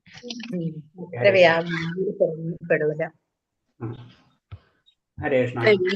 എങ്ങനെ ഒറ്റവാക്കിൽ എഴുതാ പ്രഭുജി? ഒറ്റവാക്കിൽ എഴുതിയാൽ മതി. എന്താ? ആത്മാവിന് ഭക്തി, ഭഗവാനോടുള്ള സ്നേഹം. ഭഗവാൻ അല്ലാതെ എന്താ പറയാ, വേറൊന്നും ചിന്തിക്കാത്ത അവസ്ഥ, ഭഗവാനെ മാത്രം വേണ്ടി ചിന്തിക്കുന്ന ഒരവസ്ഥ. ഭഗവത് സേവനം എന്ന് പറഞ്ഞാലും കുറച്ചും അതിനും കൂടെ കുറച്ച് ഏറ്റവും പറ്റുമെന്ന് വെച്ച് കഴിഞ്ഞാൽ ഭഗവാനെ മാത്രം ചിന്തിക്കുക. സതത കീർത്തിയന്തോമ എന്ന് പറയില്ല, എപ്പോഴും ഭഗവാനെ പറ്റി കീർത്തിക്കുക, ചിന്തിക്കുക, സ്മരിക്കുക. ആ അവസ്ഥയിലുള്ള വ്യക്തിക്ക് വേറെ നാമബോധത്തിൽ ഉറച്ചു നിൽക്കുക എന്ന് പറയുന്നത് തന്നെയല്ലേ പ്രഭുജി? തന്നെയല്ലേ ഭഗവത് സേവനത്തിൽ ഏർപ്പെട്ട് ഉറച്ചു ഭഗവത് സേവനം അതിരുടെ നിശ്ചയം വേണം. അതില് ഭഗവത് സേവനം 2 ദിവസം ചെയ്യാതിരുന്നാൽ ശരിയാവില്ല. ഭഗവത് സേവനത്തിൽ പെട്ട് ഉറച്ചു നിൽക്കുന്ന എന്ന് പറയുമ്പോ അതെ, ഉറച്ചു നിൽക്കുന്നവൻ ഭക്തൻ കൃഷ്ണാബോധത്തിൽ ഉറച്ചു നിൽക്കുകയും ഗുരുജി ഭഗവാനോടുള്ള അചഞ്ചലമായ ഭക്തി എന്ന് പറഞ്ഞാൽ അതാണ് കറക്റ്റ് വേർഡ്. അതാ ഭഗവാനോടുള്ള അചഞ്ചല ഭക്തി, കറക്റ്റ് പ്രഭു, അതാണ് അതിന്റെ word. Okay, thank you. Hare Krishna, അതാണ് ഷോർട്ട് കട്ട്, വേറെ ഒന്നുമില്ല. ഹരേ കൃഷ്ണ. ശരി, കഴിഞ്ഞില്ലേ? വേറെ ഒന്നും ഇല്ലല്ലോ? ക്ലിയർ ആയില്ലേ ക്വസ്റ്റ്യൻ ആൻസേഴ്സ്? പ്രഭുജി ക്ലാസ് കയറിയിട്ടില്ല, എനിക്ക് ക്വസ്റ്റ്യൻ ഒന്നും കിട്ടിയില്ല. ഞാൻ അപ്പൊ അത് എങ്ങനെ കിട്ടുക? ഇന്നലെ ഞാൻ മലയ്ക്ക് പോയതായിരുന്നു. ഇത് റെക്കോർഡിംഗ് എടുക്കുന്നുണ്ട്, മതി യൂട്യൂബിൽ കണ്ടാ മതി. അതെയാ? യൂട്യൂബിലുണ്ട്. ക്വസ്റ്റ്യൻ നമ്മളെ ഗ്രൂപ്പിൽ ഇട്ടിട്ടുണ്ട്. ഇപ്പൊ ക്വസ്റ്റ്യൻ ആൻസർ നമ്മളിപ്പോ യൂട്യൂബിൽ ഇപ്പൊ നമ്മ ലൈവ് നടക്കണം അല്ലെ, ലൈവിൽ നോക്കിയാൽ മതി. ഞാൻ അറിയാണ്ട് ഇന്നത്തെ അധ്യായം 8 ഇട്ടുപോയി, അതൊന്ന് ശ്രദ്ധിച്ചാൽ ഡേറ്റ് ഒന്ന് നോക്കിയാൽ മതി കേട്ടാ. 9ാമത്തെ അധ്യായമാണ് വേണ്ടത്. 8ാം അധ്യായത്തിലുണ്ട് ഇതിന്റെ. ഇന്നത്തെ ലൈവ് ഇപ്പൊ ഇടുമ്പോ മാതാജി നോക്കിയാൽ മതി, അപ്പൊ ഫസ്റ്റ് തന്നെ കാണാൻ പറ്റും ക്വസ്റ്റ്യൻ ആൻസർ. ഓക്കെ, ഡിസ്കസ് ചെയ്തത്. ഹരേ കൃഷ്ണ. ഭക്തിയുദ്ധ സേവനം പറഞ്ഞ എന്താ? അതുകൊണ്ട് ഒരു ഉദാഹരണം പറഞ്ഞു. ഭക്തിയുദ്ധ സേവനം എന്ന് പറഞ്ഞ ഭക്തിയുദ്ധ സേവനം എന്ന് പറഞ്ഞാൽ നമ്മളെല്ലാ, അതായത് കുലശേഖര മഹാരാജാവിന്റെ കഥ ആലോചിച്ചാൽ മതി. അതാണ് ഭക്തിയുദ്ധ സേവനം. മനസ്സിലായ? അതിലെല്ലാ ഇന്ദ്രിയങ്ങളും എല്ലാതും ശരീരത്തിന്റെ ആത്മാവ് ഒഴിച്ച് എന്തൊക്കെ പാർട്ടുണ്ട് അത് മുഴുവനും ഭഗവാന് വേണ്ടി ഉപയോഗിക്കുന്നതാണ് ഭക്തിയുദ്ധ സേവനം. കണ്ണു അതൊക്കെ നമ്മൾ അന്ന് പഠിച്ചില്ലേ? കുലശേഖര മഹാരാജാവ് ഫിനിഷ്. അല്ലെങ്കിൽ കുറച്ചും കൂടെ പറഞ്ഞു കഴിഞ്ഞാൽ കുറച്ചും കൂടെ ഉയർന്ന തലത്തിലേക്ക് വരുമ്പോ രാധാറാണി നമുക്ക് പറയാം. കുലശേഖര മഹാരാജ് നമ്മൾ ഇപ്പോഴത്തെ രീതിയിൽ പറഞ്ഞാൽ മതി. ക്ലിയർ ആയി? ക്ലിയർ ആയില്ല? വേറെ ഒന്നും ഇല്ലല്ലോ? അപ്പൊ നമുക്ക് അടുത്ത അധ്യായത്തിലേക്ക് കടക്കാം. ഹരേ കൃഷ്ണ. ശരി, അപ്പൊ എല്ലാവരും ബുക്ക് വാങ്ങിച്ചിട്ടില്ലേ? എല്ലാവരും ഏത് ബുക്കാണ് ഈ ബുക്ക് ഭഗവത്ഗീത എല്ലാവരും വാങ്ങിച്ചിട്ടില്ലേ? ബുക്ക് ഇല്ലാത്തത് എന്തായാലും ബുക്ക് വാങ്ങിക്കണം കേട്ടോ. സെക്കൻഡ് ലെവലിൽ ഇപ്പൊ നമ്മൾ പകുതി ആവാറായി. ബുക്ക് വാങ്ങിക്കാതെ നമുക്ക് അതിന് ക്വസ്റ്റ്യൻ തരുമ്പോൾ അത് ആൻസർ ചെയ്യാൻ പറ്റാത്തതിന്റെ ഒരു കാരണം അതായിരിക്കാം എനിക്ക് തോന്നുന്നു, അല്ലെങ്കിൽ ബുക്ക് വായിക്കാത്തായിരിക്കാം. അപ്പൊ എന്താ, അത് ബുക്ക് വായിക്കാൻ വേണ്ടിയാണ് നമ്മൾ ക്വസ്റ്റ്യൻസ് തരുന്നത് തന്നെ. അപ്പൊ ബുക്ക് വായിക്കണം, അതിനും കൂടിയാണ്. അപ്പൊ ബുക്ക് വായിച്ച് ക്വസ്റ്റ്യൻ ആൻസർ ചെയ്യുക, എന്നിട്ട് നമുക്ക് ഡിസ്കസ് ചെയ്യുമ്പോൾ ചെറിയ ചെറിയ വേരിയേഷൻ നമ്മൾ മാറ്റിക്കൊണ്ടിരിക്കും. അപ്പൊ ബുക്ക് ഇല്ലാത്തവർ മസ്റ്റ് ബുക്ക് വാങ്ങിക്കണം. പിന്നെ നാമജപം അറ്റ്ലീസ്റ്റ് 2 മിനിമം ആണ്, 4 എത്തിക്കണം. കാലത്ത് 2, വൈകിട്ട് 2. സിമ്പിൾ, അതായത് സിമ്പിൾ ആയിട്ട് നാമം ജപിക്കാം, മാരി എടുക്കാം, ജപിക്കാം. അത് മനസ്സിലാവില്ല. കാരണം ക്ലിയർ കട്ട് ഭഗവാൻ നമ്മൾ ആ ശ്ലോകങ്ങളൊക്കെ പഠിച്ചു കഴിഞ്ഞു. ആർക്കാണ് ഭഗവാൻ ഗീത പറഞ്ഞു കൊടുക്കണമെന്നും ഗീത ആർക്കാണ് മനസ്സിലാക്കാൻ പറ്റും എന്നുള്ള കാര്യം ഭഗവാൻ പറയുന്നുണ്ട് ശ്ലോകങ്ങളിലൂടെ. പ്രഭുജി, ഈ ലെവൽ 2 എപ്പോഴാ കഴിയാന്നുള്ള ഇതുണ്ടോ? ലെവൽ 2 നമ്മള് ശരിക്കും പറഞ്ഞു കഴിഞ്ഞാൽ 1 മാസം കൊണ്ട് കംപ്ലീറ്റ് ചെയ്യണമെന്നാണ് റൂള്. കാരണം എന്ന് വെച്ചാൽ 18 അധ്യായം × 2 36, അതായത് ഒരു ദിവസം 2 ദിവസം 1 അധ്യായം, അങ്ങനെയാണ് പറഞ്ഞിട്ടുള്ളത്. പക്ഷെ കുറച്ച് നീണ്ടുപോകും. ശരിക്കും റൂൾ അങ്ങനെയാണ് പറയുന്നത്, 2 ദിവസം. അപ്പൊ അതിനനുസരിച്ചുള്ള 20-30 ശ്ലോകങ്ങൾ എടുക്കാനാണ് പറയുന്നത്. നമുക്ക് ചില അധ്യായം കൂടുതലുണ്ട്, അപ്പൊ അത് ബുദ്ധിമുട്ടാ. ശരിക്കും പറഞ്ഞത് 36 ദിവസം, 18 × 2 36, കൂടി വന്നൊരു മാക്സിമം ഒരു 40-45 ദിവസം മാക്സിമം. അപ്പൊ നമ്മൾ ഏകദേശം 9ാമത്തെ അധ്യായമായി. ഇനിയിപ്പോ ഏകദേശം ഇത്രയും തന്നെ എടുക്കും, ഒരു 18 ദിവസം, 18 അല്ല കൂടുതൽ എടുക്കും. അപ്പൊ ഒരു 20-25 മാക്സിമം ഒരു മാസം ഉണ്ടാവില്ല, ഒരു 10-20-25 ദിവസത്തിനുള്ളിൽ തീർക്കാം. പ്രഭുജി കുറച്ചും കൂടി ഡീറ്റെയിൽ ആയിട്ടൊക്കെ എടുക്കുന്നുണ്ട്, അതുകൊണ്ടാണ് കുറച്ച് മെല്ലെയാണ്. മറ്റവരൊക്കെ ഓടിച്ചു പോകുന്നുണ്ട്, അപ്പൊ അതുകൊണ്ട് അവർക്ക് വേഗം കഴിയുന്നുണ്ട്. അത് പിന്നെ ഓരോരുത്തരും ഒരു ഇതുണ്ടല്ലോ. അപ്പൊ നമ്മള് ഇങ്ങനെ കഥകൾ പറഞ്ഞുകൊണ്ടിരിക്കുന്നവരുണ്ട്. ഹരേ കൃഷ്ണ. ആവശ്യമാണ് ആ ഡീറ്റെയിലിംഗ്, ആവശ്യം കുറച്ചും കൂടി മനസ്സിലാക്കാൻ പറ്റുമല്ലോ. ഹരേ കൃഷ്ണ. കാരണം എന്ന് വെച്ച് കഴിഞ്ഞാൽ കാരണം എന്ന് വെച്ചാൽ അതിന് കാരണമുണ്ട്. സെക്കൻഡ് ലെവലിൽ കഴിഞ്ഞിട്ട് പലർക്കും പല ലിമിറ്റേഷൻസ് ഉണ്ടാവില്ല. അവർക്ക് ഇപ്പൊ കോഴ്സ് കഴിഞ്ഞ് അപ്പൊ അത് കഴിഞ്ഞിട്ട് തേർഡ് ലെവൽ കഴിഞ്ഞ് വീണ്ടും നമുക്ക് ഇത് റിപ്പീറ്റ് ചെയ്യുന്നുണ്ട്. അതാണ് ഇപ്പൊ സ്പീഡിൽ പോണത്. അത് കഴിഞ്ഞ് റിപ്പീറ്റ് ചെയ്യാന്ന് പറഞ്ഞു കഴിഞ്ഞാല് നമ്മൾ ഫോർത്ത് ലെവലിൽ വരുമ്പോൾ നമ്മൾ തന്നെ ഇതിന്റെ പ്രസന്റേഷൻ ഒക്കെ ഉണ്ട്. പ്രസന്റേഷൻ എന്ന് വെച്ച് കഴിഞ്ഞാൽ നമ്മൾ എസ്സേകളൊക്കെ ഉണ്ടാക്കും. അപ്പൊ നമ്മൾ ഒന്നും കൂടെ പഠിക്കും. ഒന്നാമത്തെ കാര്യമാണ്. ഫോർത്ത് ലെവലിൽ വീണ്ടും ഭഗവത്ഗീത നമ്മൾ ഓരോരുത്തരും നമ്മൾക്ക് ഓരോ ക്വസ്റ്റ്യൻസ് ഒരേ ഇത് തരും. അതിനനുസരിച്ച് നമ്മൾ എഴുതി ഉണ്ടാക്കിയിട്ട് നമ്മൾ പ്രസന്റ് ചെയ്യണം. അപ്പൊ അത് ഫോർത്ത് ലെവൽ എന്ന് പറഞ്ഞാൽ അപ്പോഴും ഭഗവത്ഗീത ഒന്നും കൂടെ പഠിക്കണം. അതായത് ഫിഫ്ത്ത് ലെവലിൽ വരുമ്പോൾ വീണ്ടും ഭഗവത്ഗീത നമ്മൾ കുറെ ശ്ലോകങ്ങൾ ബൈഹാർട്ട് ചെയ്യാനുണ്ട്, കുറെ അങ്ങനെ കുറച്ചും കൂടെ നമുക്ക് ആഗ്രഹം ഉണ്ടെങ്കിൽ. അപ്പൊ അത് കാരണം കൊണ്ടാണ് സെക്കൻഡ് ലെവലിൽ തിരി സ്പീഡിൽ പോണത് എല്ലാവരും, അല്ലാണ്ട് വേറെ ഒന്നുമല്ല. വീണ്ടും ഇത് വളരെ കറക്റ്റ് ആണ് ഹരേഷ്ണ. അപ്പൊ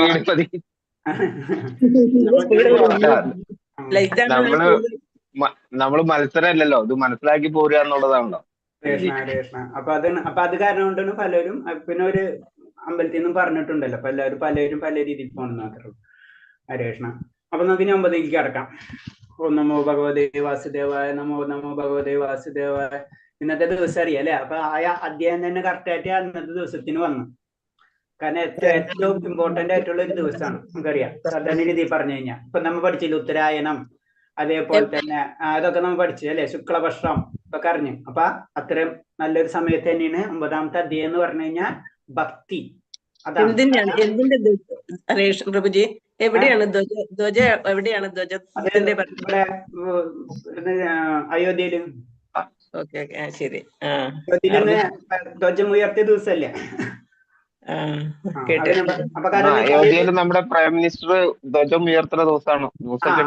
അതായത് പറഞ്ഞ ആ ദിവസത്തിന്റെ പ്രത്യേകതയാണ്. കാരണം എന്ന് വെച്ചാൽ ഉത്തരായണാണ്, ശുക്ലപക്ഷാണ്, പഞ്ചമി അതായത് 5ാമത്തെ ദിവസമാണ്. ഇന്നത്തെ ദിവസമാണ് ശ്രീരാമനും സീതയും കൂടെ വിവാഹത്തിന്റെ ദിവസം. അത് ഒരു മുഹൂർത്തം ഉണ്ട്, അഭിജിത്ത് എന്ന് പറഞ്ഞാൽ ആ മുഹൂർത്തം അങ്ങനെയല്ല. അപ്പൊ ഇന്നത്തെ ദിവസത്തിന് വളരെയധികം ഇമ്പോർട്ടന്റ് ഉണ്ട്. അപ്പൊ നമ്മള് കോൺസൈഡ് ആയിട്ട് നമ്മൾ 9ാമത്തെ അധ്യായം വന്നു, രാജവിദ്യ രാജഗുഹ്യ യോഗം എന്ന് പറഞ്ഞു കഴിഞ്ഞാല് ആ ഭക്തി.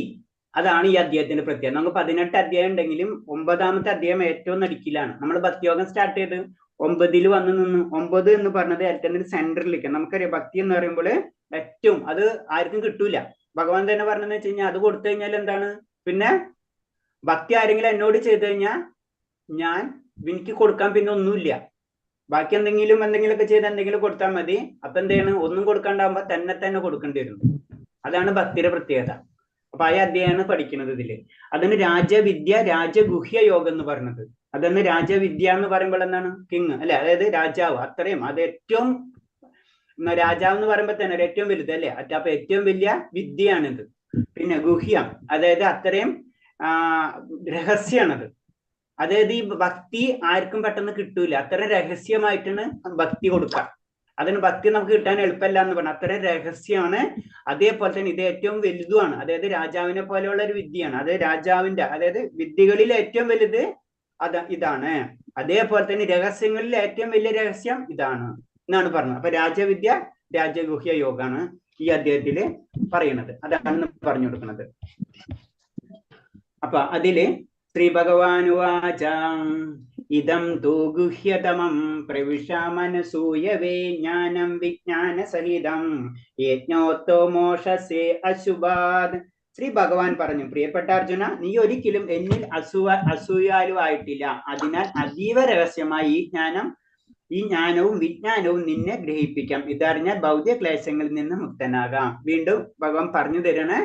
കാരണം ഇത് ഫസ്റ്റ് ലൈനിൽ തന്നെ ഭഗവാൻ പറഞ്ഞു, എന്താ, അർജുന നീ ഒരിക്കലും എന്നിൽ അസൂയാലുവായിട്ടില്ല.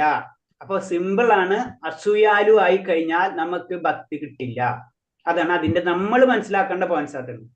അപ്പൊ അതിനു വേണ്ടിയാണ് നമ്മൾ ഉള്ളിൽ ഉണ്ട് അല്ലേ, ജലസ്യൊക്കെ എന്തൊക്കെ പറഞ്ഞാലും മനുഷ്യനായി കഴിഞ്ഞാൽ നമ്മളെ ഭൗതികമായിട്ട് കണക്റ്റഡ് ആയിട്ട് കുറച്ച് ചിലർക്ക് കുറവ് ചിലർക്ക് കൂടുതൽ എന്നുള്ള വ്യത്യാസം ഉണ്ടാവുള്ളൂ. പക്ഷെ ഈ സംഗതി എല്ലാവർക്കും ഉണ്ട്. ഇതൊക്കെ എടുത്ത് കളയണം, എന്നാലേ നമുക്ക് പരിപൂർണ്ണ ഭക്തി കിട്ടുള്ളൂ എന്നാണ് ഭഗവാൻ ഇൻഡയറക്റ്റ് ആയിട്ട് പറയുന്നത്.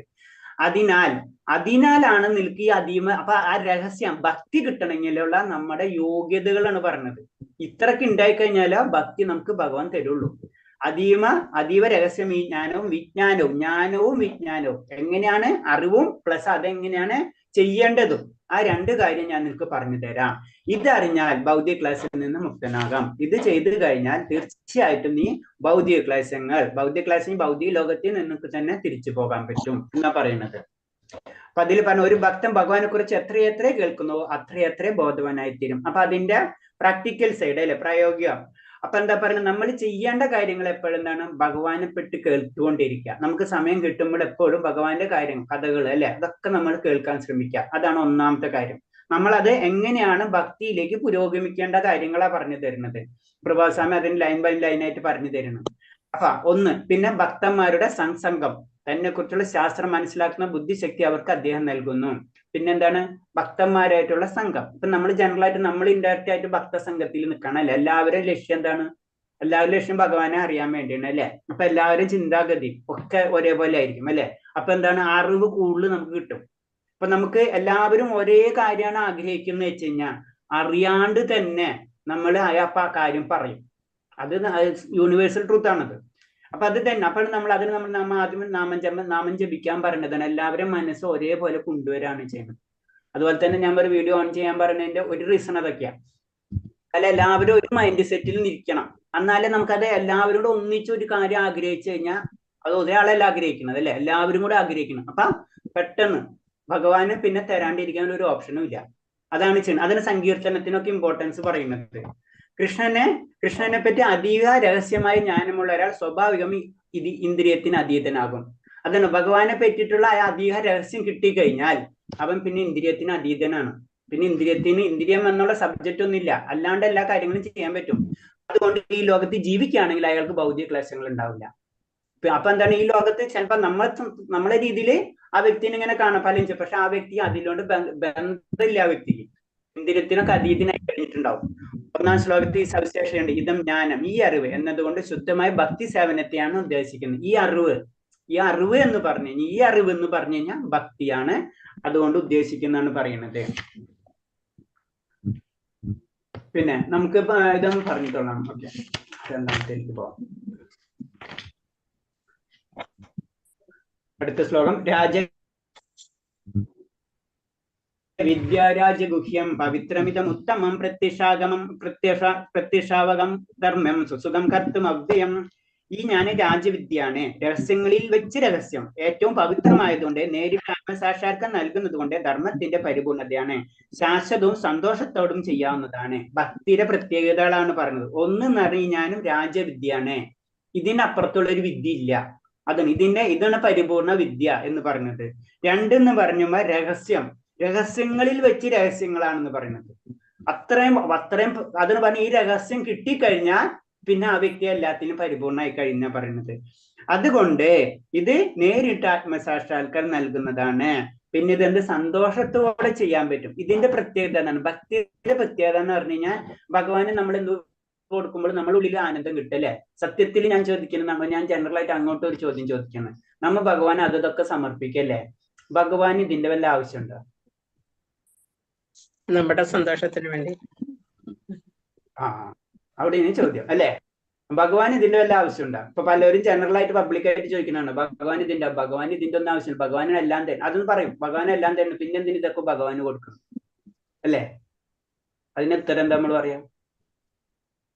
അതന്നെ, നമ്മുടെ സന്തോഷത്തിന് വേണ്ടിയാണ് അല്ലെ. അപ്പൊ എന്താണ്, നമുക്കാണ് സന്തോഷം കിട്ടുന്നത്. ആരെ സന്തോഷിപ്പിക്കുന്നതിൽ? ഭഗവാനെ സന്തോഷിപ്പിക്കുന്നത്. അതാണ് നമ്മൾ ഭക്തി എന്ന് പറയുന്നത്. അത് നമ്മൾ ഉയർത്തിക്കൊണ്ടിരിക്കുക എന്നാണ് നമ്മുടെ ലക്ഷ്യം. ഓക്കെ, അപ്പൊ അതിൽ പറഞ്ഞത് ആത്മാവും ശരീരം തമ്മിൽ വ്യത്യാസം എന്തെന്ന അറിവുമായി ബന്ധപ്പെട്ടിരിക്കുന്നതിലാണ് ഈ അതീന്ദ്രിയ ജ്ഞാനം അത്യന്തം രഹസ്യമെന്ന് പറയുന്നത്. കാരണം എന്ന് വെച്ച് കഴിഞ്ഞാൽ എന്താണ്, ആത്മഭക്തി എന്ന് പറയുന്നത് അത് ശരീരവും ആത്മാവും തമ്മിലുള്ള വ്യത്യാസം എന്താണെന്ന് മനസ്സിലാക്കി അതിനനുസരിച്ച്, അതാണ് അതീന്ദ്രിയ ജ്ഞാനം എന്ന് പറയുന്നത്. ആത്മാവിന്റെ സാന്നിധ്യം ഉണ്ടെങ്കിലേ ശരീരത്തിന് വിലയുള്ളൂ. എങ്കിലും സർവ്വപ്രധാനമായ ആത്മാവിനെ കണക്കിലെടുക്കാതെ ജനങ്ങൾ ശരീര ആവശ്യങ്ങൾക്ക് ഏറെ പ്രാധാന്യം കൽപ്പിക്കുന്നു. ഇപ്പോഴത്തെ ലോകത്തിന്റെ പ്രത്യേകത എന്ന് പറയുന്നത്. കാരണം ആത്മാവിന്റെ സാന്നിധ്യം ഉണ്ടെങ്കിലേ, കാരണം ആത്മാവ് ഉണ്ടെങ്കിലേ അല്ലെ, ചൈതന്യം ഉണ്ടെങ്കിലോ ശരീരം വർക്ക് ചെയ്യുള്ളൂ. പക്ഷെ എന്താണ്, ആ വ്യക്തികൾ എന്താണ്, നമ്മളെല്ലാവരും ചെയ്യുന്നത് ശരീരത്തിന് വേണ്ടിയാണ് നമ്മൾ സമയം ചെലവഴിക്കുന്നത്. അപ്പൊ അത് മാത്രം പോരാ, നമുക്ക് ആത്മാവിന്റെ കാര്യങ്ങളും കുറച്ച് ചെയ്യണം. ആത്മാവ് ശരീരത്തിൽ നിന്ന് ഭിന്നമാണെന്നും അത് ദേഹം ഉപേക്ഷിച്ചതിന് ശേഷം ശൂന്യതയിൽ വ്യക്തിത്വമില്ലാതെ നിലനിന്ന് പോരുമെന്നും ചിലർ വിശ്വസിക്കുന്നു. എന്നാൽ ഇത് സത്യമല്ല. 2, ആത്മാവും ശരീരവും ഒന്ന് തന്നെയാണെന്ന് വിശ്വസിക്കുന്നു. ഇപ്പൊ നമ്മൾ സാധാരണ സയൻസ് അങ്ങനെ തന്നെ പറഞ്ഞ ആത്മാവ് നമ്മുടെ ഉള്ളിൽ ആത്മാവുണ്ടെന്ന് പറഞ്ഞാൽ അത് വിശ്വസിക്കില്ല അല്ലേ? അപ്പൊ അങ്ങനെ അതാണ് ജനറൽ ആയിട്ട് പറഞ്ഞത്. ആത്മാവും ശരീരവും ഭിന്നമാണെന്നും ദേഹം ഉപേക്ഷിച്ചതിന് ശേഷം. പിന്നെ അടുത്ത ലെവൽ ചിന്താഗതി കുറച്ചും കൂടെ ആത്മീയ ലെവൽ ഉയർന്നിട്ടോ കുറച്ചും കൂടെ ഫസ്റ്റ് സ്റ്റെപ്പ് എന്ന് പറയാം. അവരെന്താ ചിന്തിക്കുന്നത്? ആത്മാവിന് വ്യക്തിത്വം ഒന്നുമില്ല, ആത്മാവുണ്ടെന്ന് അക്സെപ്റ്റ് ചെയ്യും. പക്ഷെ എന്താ അവരെന്താണ് ശൂന്യതയിൽ വ്യക്തിത്വമില്ലാതെ നിലനിൽക്കുന്നു പോരുന്നു. അവിടെ വ്യക്തിത്വമില്ല, അല്ല എനർജിയാണ്. എനർജിക്ക് രൂപമില്ല, ഭാവമൊന്നും ഇല്ലല്ലോ. ആ രീതിയിലാണ് ചിന്തിക്കുന്നത്. അപ്പൊ എന്താണ് ഇതിങ്ങനെ ഇവൻ എനർജി അങ്ങോട്ട് പോയി വെറുതെ ഒരു സ്ഥലത്ത് ചെന്ന് ഇങ്ങനെ നിൽക്കും, പിന്നെ വീണ്ടും വേറെ ഇടത്തേക്ക് പോകും, ഇങ്ങനത്തെ ഉള്ള രീതി അത്ര നിൽക്കണം. അതാണ് പറഞ്ഞത്. എന്നാൽ സത്യം അതല്ല എന്ന് പറയുന്നത്. പിന്നെ പാപത്തിന്റെ കാര്യങ്ങൾ പറഞ്ഞു വരുന്നത്.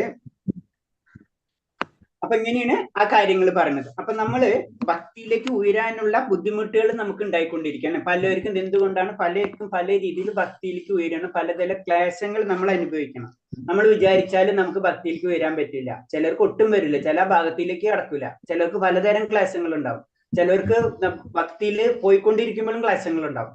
ഇതൊക്കെ എന്താണ് കാരണം അല്ലെ? നമ്മൾ ശ്രദ്ധിച്ചാലേ അറിയാം. ചിലർ പറയും അവര് ഭയങ്കര ഭക്തരാണ്ട് ഇപ്പൊ എന്താ പല പ്രശ്നങ്ങൾ കണ്ടില്ല എന്നൊക്കെ ജനറൽ ആയിട്ട് പറഞ്ഞേക്കാം അല്ലെ? ഇതിനൊക്കെ കാരണമുണ്ട്. ആ കാരണങ്ങളാണ് ഇതിൽ പറയുന്നത്. അതാണ് ബീജരൂപേണയുള്ള പാപങ്ങളുണ്ട്. അവ ഫലങ്ങൾ എത്ര നാം അനുഭവിക്കുന്ന സുഖദുഃഖങ്ങൾ. അപ്പൊ അതൊന്നും കൂടെ പറയണമെന്ന് വെച്ച് കഴിഞ്ഞാല്, അതായത് ഒരു വൃക്ഷത്തിന്റെ വിത്ത് പാകി ഉടനെ തന്നെ വൃക്ഷം മുളച്ചു വരാറില്ല. അതായത് നമ്മളൊരു തെറ്റ് ചെയ്ത് അല്ലെങ്കിൽ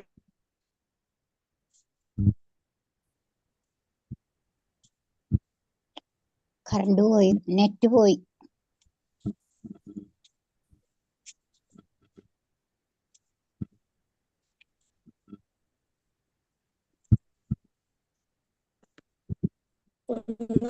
കേൾക്കുന്നില്ലല്ലോ.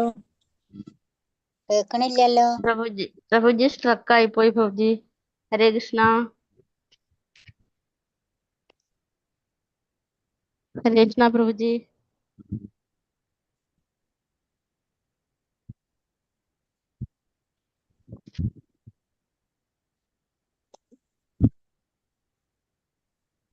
പ്രഭുജിക്ക് ആയിരിക്കും നെറ്റ് പോയിട്ടുണ്ടാവുക. അതാണ്. ഞാൻ പ്രഭുജി ഇനി അത് ഇറങ്ങിയിട്ട് ഒന്നുകൂടെ കയറുമായിരിക്കും. അതാണ് കിട്ടാത്തത്.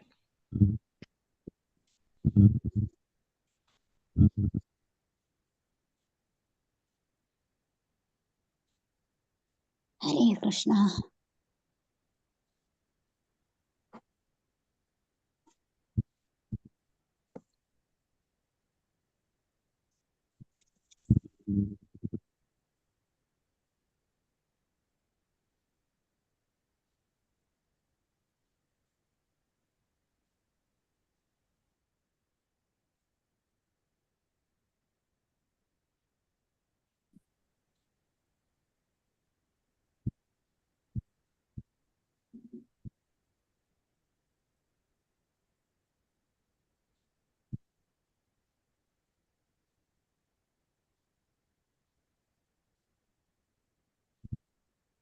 ഹരേ കൃഷ്ണ. കൃഷ്ണ. ഹരേ കൃഷ്ണ. അത് സിഗ്നൽ എന്തോ ഞാൻ ഫോണിൽ നിന്നാണ് കയറിയിട്ടുള്ളത്.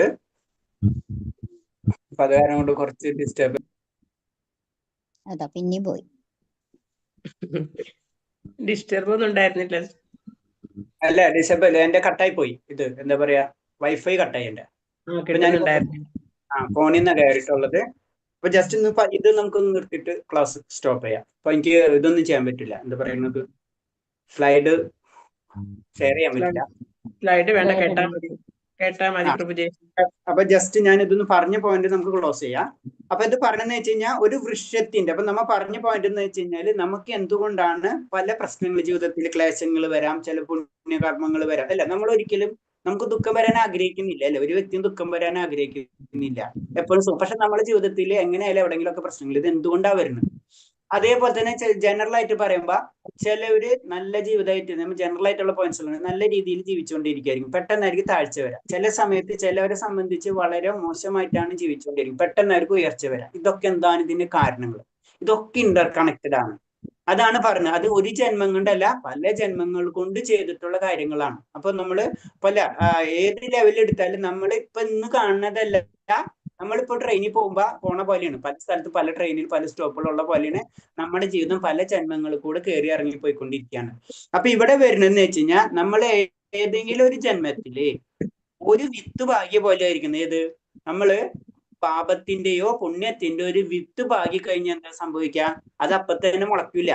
അത് ഏത് ടൈപ്പ് വിത്ത്? ഇപ്പൊ മാങ്ങര വിത്ത് മുളയ്ക്കണ പോലെ ആയിരിക്കില്ല. ചിലപ്പോ വേറെ നമ്മളെ ചീരര വിത്ത് പെട്ടെന്ന് മുളയ്ക്കും. ചിലപ്പോ മാങ്ങര വിത്ത് കുറച്ചും കൂടി സമയം പിടിക്കും, അല്ലെ? പലതിനും പല ലെവലുണ്ട് എന്നത് പറഞ്ഞ പോലെ നമ്മൾ ചെയ്ത പുണ്യത്തിനും പാപത്തിനും പല രീതിയിലുള്ള വ്യത്യാസങ്ങൾ. അപ്പൊ ചെറിയ കാര്യങ്ങൾ പെട്ടെന്ന് മുളയ്ക്കും, പെട്ടെന്ന് ചെറിയ ഇപ്പൊ ചീരയാണ്, അത് ഒരാഴ്ച 2 ആഴ്ച മതി, അപ്പൊ തന്നെ കിട്ടും, അല്ലെ? ഒരു മാങ്ങയാണെങ്കിലോ കുറേ സമയം പിടിക്കും, പക്ഷെ കിട്ടണതോ കുറെ മാങ്ങ കിട്ടും. എന്നിട്ട് പറഞ്ഞാൽ പുണ്യത്തിനും പാപത്തിനും അതേപോലെ എന്ന് പറയും. അതാണ് പറഞ്ഞത്. ആദ്യം ഇത് മുളക്കില്ല. അതായത് വൃക്ഷത്തിന്റെ വിത്ത് പാകി ഉടനെ തന്നെ വൃക്ഷം മുളച്ച് വരാറില്ല, കുറച്ച് സമയം അവിടെ പിടിച്ച്. പിന്നെ അതിനൊരു സമയമാണ്, അല്ലെ? പിന്നെ ആദ്യം ഒരു കൊച്ചു തൈയായിട്ട് മുളയ്ക്കും, അത് പിന്നെ വൃക്ഷമായിട്ട് വളരും, പിന്നെ പൂക്കും, പിന്നെ കായ്ക്കും. ആ വൃക്ഷം നട്ടു വളർത്തിയവന് പൂക്കളും കായ്ക്കളും കിട്ടും. ഇതാണ് സംഭവം. ഇതാണ് നമ്മുടെ കർമ്മം.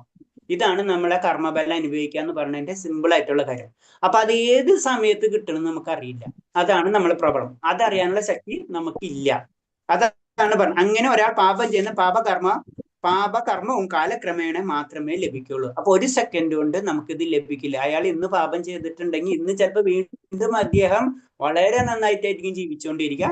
കാരണം അത് പാകപ്പെട്ട് വരുന്നുള്ളൂ. അതിന്റെ ഒരു സമയം എത്തുമ്പോ ഒരൊറ്റ വീഴ്ചയാണ്, അല്ലെങ്കിൽ ഒരൊറ്റ ഉയർച്ചയാണ് സംഭവിക്കുക. പല ഘട്ടങ്ങളും പിന്നിടണം. ആ മനുഷ്യൻ പാപകർമ്മ നിവൃത്തിയില്ലായ്മെങ്കിലും അതിന്റെ ഫലങ്ങൾ അനുഭവിക്കാൻ പാപം ചെയ്യുന്നത് നിർത്തിയേക്കാമെങ്കിലും അതിന്റെ ഫലങ്ങൾ അനുഭവിക്കും കാലതാമസം ഉണ്ടാകും. അപ്പൊ മനുഷ്യൻ പാപം ചെയ്ത് നിർത്തി എന്ന് വിചാരിച്ചിട്ട് എന്റെ പാപം തീരില്ല. ഞാൻ അവിടെ ചെയ്തിട്ടുള്ളതിന്റെ തീർച്ചയായിട്ടും നമുക്ക് കിട്ടി. ഇപ്പൊ ഞാൻ നല്ല മനുഷ്യനായി, ഞാനിപ്പോ ഭക്തിയാണ്, അത് കാരണം എനിക്ക് കേൾക്കാൻ പാടില്ല എന്നൊക്കെ പറയാൻ പറ്റില്ല. ഞാൻ ഹരേകൃഷ്ണ മന്ത്രം ജപിക്കുന്നുണ്ട്, കാലത്ത് ജപിക്കുന്നുണ്ട്, അങ്ങനെ ചെയ്യുന്നുണ്ട്, ഇങ്ങനെ ചെയ്യുന്നുണ്ട്. ഇതൊന്നും പെട്ടെന്ന് നമ്മളേക്കൊന്നും പോവില്ല. അതാണ് പറഞ്ഞത്. ഇത് ചെയ്തിട്ടുള്ള കർമ്മഫലങ്ങള് നമുക്ക് പതുക്കെ അനുഭവിച്ചേ തീരൂ. അതിന് കാലതാമസം. ബീജരൂപേണയുള്ള പാപങ്ങളുമുണ്ട്, ഫലം തന്നു തുടങ്ങിയവയുണ്ട്. അപ്പൊ ബീജരൂപേണ പാപഫലങ്ങളുണ്ട്, ഫലം തന്നു തുടങ്ങിയതുണ്ട്. ആ ഫലങ്ങൾ എത്ര നാം അനുഭവിക്കുന്ന സുഖമായാലും ദുഃഖമാണെങ്കിൽ അതാണ് നമ്മള് അനുഭവിച്ചുകൊണ്ടിരിക്കുന്നു പറയുന്നത്. അപ്പൊ പിന്നെ അടുത്തത് പറയണെന്ന് വെച്ച് കഴിഞ്ഞാല് നമുക്ക് ഇത് പറയണെന്ന് വെച്ച് കഴിഞ്ഞാൽ നമുക്ക് ഈ നമ്മൾക്ക് ഭഗവാന്റെ പേര് എന്താണ്? മുകുന്ദൻ, അല്ലെ? മുകുന്ദന് മാത്രമേ നമുക്ക് ഈ പാപകർമ്മങ്ങൾ, പാപമായാലും പുണ്യമാണെങ്കിൽ അതിൽ നിന്ന് രക്ഷപ്പെടുത്താൻ ഭഗവാന് മാത്രം പറ്റും. അതാണ് ഭക്തിയുത സേവനങ്ങൾ നമ്മൾ ഭഗവാന് വേണ്ടി ചെയ്യണം എന്ന് പറഞ്ഞത്. ബാക്കി മറ്റുള്ള നമ്മൾ സിമ്പിളായിട്ട് പറഞ്ഞു മറ്റു ദേവത സങ്കല്പങ്ങൾക്ക് അവർക്ക് കുറച്ച് അങ്ങോട്ടും ഇങ്ങോട്ടും ഒന്ന് ടിൽറ്റ് ചെയ്യുന്നല്ലാണ്ട് മുഴുവനായിട്ട് മാറ്റി വയ്ക്കാൻ പറ്റില്ല. മുക്തി ഭഗവാന് മാത്രം തരാൻ പറ്റുള്ളൂ. ബാക്കിയുള്ള ഭൗതിക ഐശ്വര്യങ്ങൾ ഭഗവാന്റെ ത്രൂ നമുക്ക് കിട്ടും. ഭഗവാൻ ഭക്തി തരാത്തിന്റെ കാര്യം നമുക്കറിയാം. കാരണം അത് അത്രയും പരിശുദ്ധമായിട്ടുള്ള വ്യക്തികൾക്ക് കിട്ടുള്ളൂ. കാരണം എന്താണ്? ഭഗവാൻ ഭക്തി ഒരു ഭക്തൻ എന്താണ് സംഭവം? ഭക്തന് ഭഗവാൻ കൊടുക്കാണ്, അത് സ്വന്തം ഇത് അങ്ങോട്ട് കൊടുക്കാണ്. അപ്പൊ എന്താണ്? ഭക്തൻ പറയുന്ന പോലെ ഭഗവാൻ, അതായത് ഇപ്പൊ അർജുനന്റെ കാര്യം പറഞ്ഞ പോലെ തന്നെ അർജുനൻ ഭഗവാനോട് എവിടെ നിൽക്കാൻ പറഞ്ഞ അവിടെ നിൽക്കും അർജുനൻ, ഭഗവാൻ നിൽക്കും. ആ അവസ്ഥയിലേക്ക് വരും. അത് കാരണം ഭക്തി പെട്ടെന്ന് കിട്ടില്ല. അതാണ് ഭക്തി കിട്ടിക്കഴിഞ്ഞാൽ ഫുള്ള് ക്ലിയർ ആയി. അതാണ് ഇതിന്റെ ഒരു ഇൻഡയറക്റ്റ് ആയിട്ടുള്ള മീനിങ്. ഇതിന് കുറച്ച് പോയിന്റ്സുകളുണ്ട്, ഞാൻ പറഞ്ഞോട്ടെ. 2-3 പോയിന്റ്സും കൂടി ഉണ്ട്. പറഞ്ഞോട്ടെ.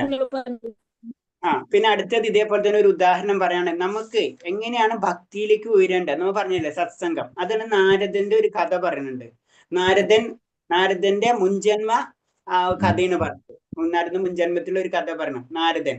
അതായത് നാരദന്റെ കഥ പറഞ്ഞു, വിദ്യാഭ്യാസത്തിന് അവസരം ലഭിച്ചില്ല നാരദൻ. കാരണം ഒരു ദാസിപുത്രനായിട്ടാണ് നാരദൻ ജനിക്കുന്നത്. ആ ബാലൻ അമ്മയെ സഹായിച്ചു പോന്നു. ഭാഗ്യവശാൽ അമ്മയ്ക്ക് ചില ഭക്തന്മാരെ ശുശ്രൂഷിക്കാനുള്ള അവസരം കിട്ടി. മകനും നല്ലൊരു അവസരം അങ്ങനെ ലഭിച്ചു. സജ്ജന സമ്പർക്കം കൊണ്ട് മാത്രം ആ ബാലന് സർവ്വധർമ്മങ്ങളും ലക്ഷ്യമായി ഉന്നത പദത്തിലെത്താൻ സാധിച്ചു. ഇതാണ് കാരണം. എന്ന് വെച്ച് കഴിഞ്ഞാൽ അങ്ങനെ അമ്മ സഹായിച്ചു കൊടുക്കണം. ലാസ്റ്റ് പിന്നെ അമ്മ മരിക്കുകയാണ് ചെയ്യണം, പാമ്പ് കടിയേറ്റിട്ട്. കാരണം ഭഗവാൻ പരീക്ഷിക്കുകയാണ് അത്. അപ്പൊ എന്താണ് ശരിക്കും പറഞ്ഞാൽ അങ്ങനെയാണ് ചിന്തിക്കേണ്ടത്. അത് അങ്ങനത്തെ ഒരു ബാലനെ പരിപൂർണ ഭക്തി, കാരണം അമ്മയുള്ള കാരണം കൊണ്ട് പരിപൂർണ ഭക്തി ചെയ്യാൻ പറ്റണില്ല. അപ്പൊ അമ്മയെ അങ്ങോട്ട് മാറ്റാണ് ചെയ്യുന്നത്. അങ്ങനെയാണ് നാരദന് പിന്നെ സാക്ഷാത്കാരം കിട്ടുന്നത്. ഇത് നാരദന്. ഇപ്പൊ നാരദന്റെ മുഞ്ചമ്മ കഥ അതിന്റെ അർത്ഥം. അപ്പൊ അങ്ങനെ ചിന്തിക്കുമ്പോൾ അപ്പൊ പിന്നെ നാരദൻ ശാപം കിട്ടിയിട്ടാണ് അത് വരുന്നത്. അതിന്റെ കഥ വേറെ. അപ്പൊ പറഞ്ഞു വന്നത്രേ ഉള്ളൂ. ഭക്തസംഘം, ആ സജ്ജന ഒരു സംസർഗം ഉണ്ടാകുമ്പോഴാണ് നമുക്ക് ഭക്തിയിലേക്ക് കൂടുതൽ ഉയരാൻ കഴിയുള്ളൂ. അല്ലെ? ഇപ്പൊ തന്നെ നമ്മളൊന്ന് സിമ്പിൾ ആയിട്ട് ആലോചിച്ചാൽ മതി. ഇപ്പൊ ഇത്ര നേരം നമ്മൾ സംസാരിച്ചുകൊണ്ടിരിക്കുമ്പോൾ നമ്മൾ അറിയാതെ തന്നെ നമുക്കൊരു അതിനോട് ബന്ധപ്പെടാൻ കൂടുതൽ ഇഷ്ടപ്പെട്ടുകൊണ്ടിരിക്കും. അതാണ് ശരിക്കും സത്സംഗം എന്ന് പറയുന്നത്, ഭക്തി സംഘം. അത് നമ്മളതിൽ ഉയർന്ന ലെവലുള്ള ഭക്തന്മാരാണെങ്കിലോ ഒന്നും കൂടെ കൂടും. അല്ലെ? അപ്പൊ വലിയ വലിയ ആചാര്യന്മാരാണെങ്കിലോ അവർ അത്രയും പരിശുദ്ധിയാണ്, അവർ അത്ര അട്രാക്റ്റീവ് ആണ്.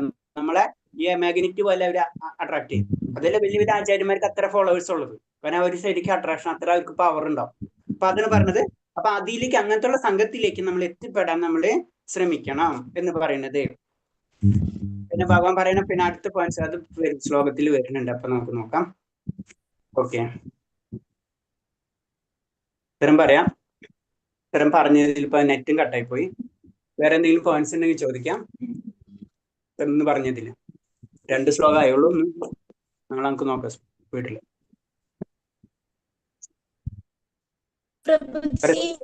ഈ ഉത്തരായണക്കാലും ദക്ഷിണായണക്കാലും പറഞ്ഞല്ലോ. അത് ഉത്തരായണക്കാലം എന്ന് പറയുമ്പോ മലയാളത്തിൽ ഏത് മാസം മുതൽ ഏത് മാസം വരെയാണ്? അത് ഏകദേശം ഈ സമയം 2 മാസം മുന്നാണ്. കറക്റ്റ് ഡേറ്റ് എനിക്ക് അറിയില്ല. ഏകദേശം ഒരു 6 മാസം ഉത്തരായണ കാലാണ്. 2 മാസം മുന്നോട്ടാണ് തുടങ്ങുന്നുണ്ട്. ജൂലൈയിൽ ആഗസ്റ്റിൽ അങ്ങനെ തോന്നുന്നുണ്ട്. മലയാള മാസം ആണെങ്കിൽ തുലാമാസം 1-ാം തീയതി അല്ലേ അത് പറഞ്ഞത്? അങ്ങനെയാണ് വരാം. തുലാത്തിലാണ്ട് തുടങ്ങുന്നുണ്ട്. തുലാം വൃശ്ചികം. തുലാം തുടങ്ങിക്കഴിഞ്ഞാൽ നമുക്കറിയാം മണ്ഡലകാലൊക്കെ ആരംഭിക്കണ ഒരു അതിനോട് ബന്ധപ്പെട്ടിട്ടാണ്.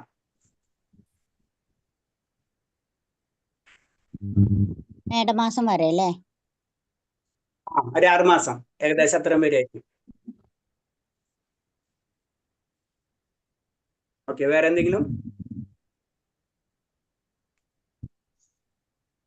ഓക്കെ, അപ്പൊ നമുക്ക് എന്നിട്ട് വേറെ സംശയങ്ങളൊന്നും ഇല്ലല്ലോ?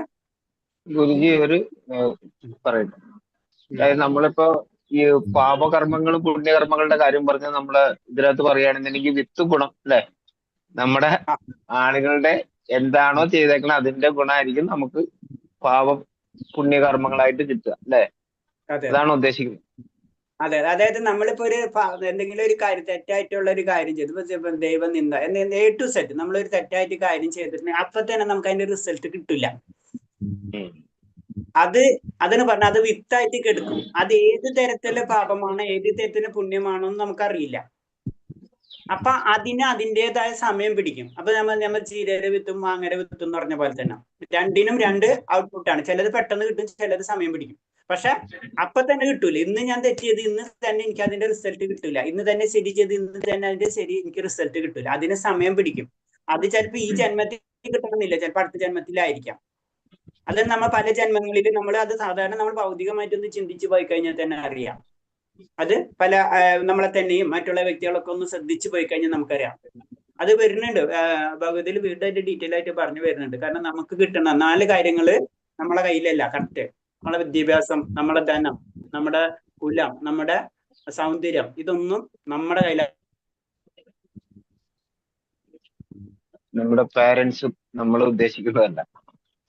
പ്രഭുജി, നമ്മള് മാത്രാണോ നമ്മളെ 7 തലമുറകൾ ചെയ്ത പാപവും നമ്മൾക്ക് വരുവോ? അങ്ങനെയുണ്ടോ?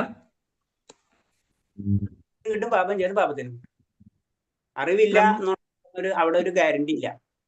നമ്മൾക്ക് മുന്നുള്ള തലമുറകളുടെ നമ്മളിലേക്ക് വരില്ലേ? അങ്ങനെയുണ്ടോ? അത് പറയാം. അത് പറഞ്ഞത് നമ്മള് ഒരു കുടുംബത്തിൽ ജനിക്കുക എന്ന് പറഞ്ഞാൽ നമ്മളെ കർമ്മഫലമാണല്ലോ. ആ കുലം, ആ അച്ഛൻ, അമ്മ, ഇതൊക്കെ നമ്മുടെ കർമ്മത്തിനോട് ബന്ധപ്പെട്ടിട്ടുള്ളതാണ്. 7 തലമുറകളിൽ നമ്മൾക്ക് ബാധിക്കുമെന്ന് പറയും.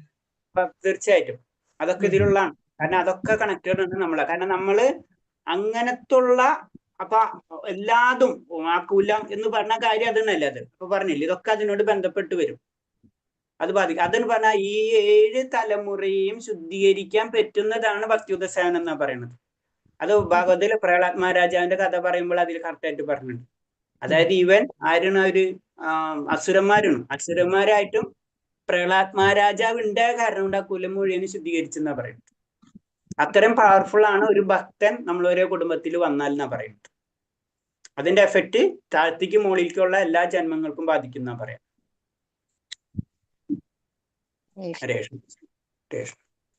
ഈ ഗുരുജി, ഈ മരിച്ചുപോയ ആത്മാക്കൾക്ക് അവർക്കായിട്ടൊന്നും അവർക്ക് ചെയ്യാൻ പറ്റില്ല. നമ്മുടെ തലമുറകൾ ചെയ്താലല്ലേ അവർക്ക് അതിന്റെ പുണ്യം കിട്ടുക. കാരണം അവർ ഓൾറെഡി മരിച്ചുപോയി. അതാണ് ഈ 7 വംശ തലമുറകൾക്ക് വേണ്ടിയിട്ട് നമ്മൾ കർമ്മം ചെയ്യാന്ന് പറയണെന്നാണ് തോന്നുന്നു, അല്ലെ?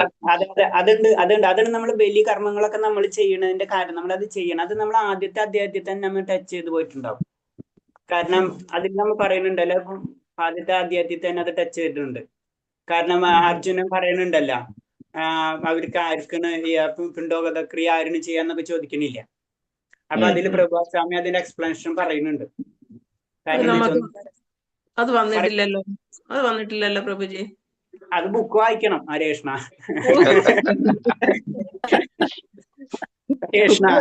എല്ലാ പോയിന്റ്സുകളും നമ്മൾ ചിലപ്പോൾ വിട്ടുപോയിട്ടുണ്ടാവും. കാരണം എല്ലാ പോയിന്റ്സുകളും കുറെ സമയം പോണാരണ്ടേ. അപ്പൊ അതില് രണ്ടാമത്തെ അധ്യായത്തിലാണ് തോന്നുന്നത് അതിലുണ്ട്. അത് കറക്റ്റ് ആയിട്ട് അതിൽ പറയുന്നുണ്ട്.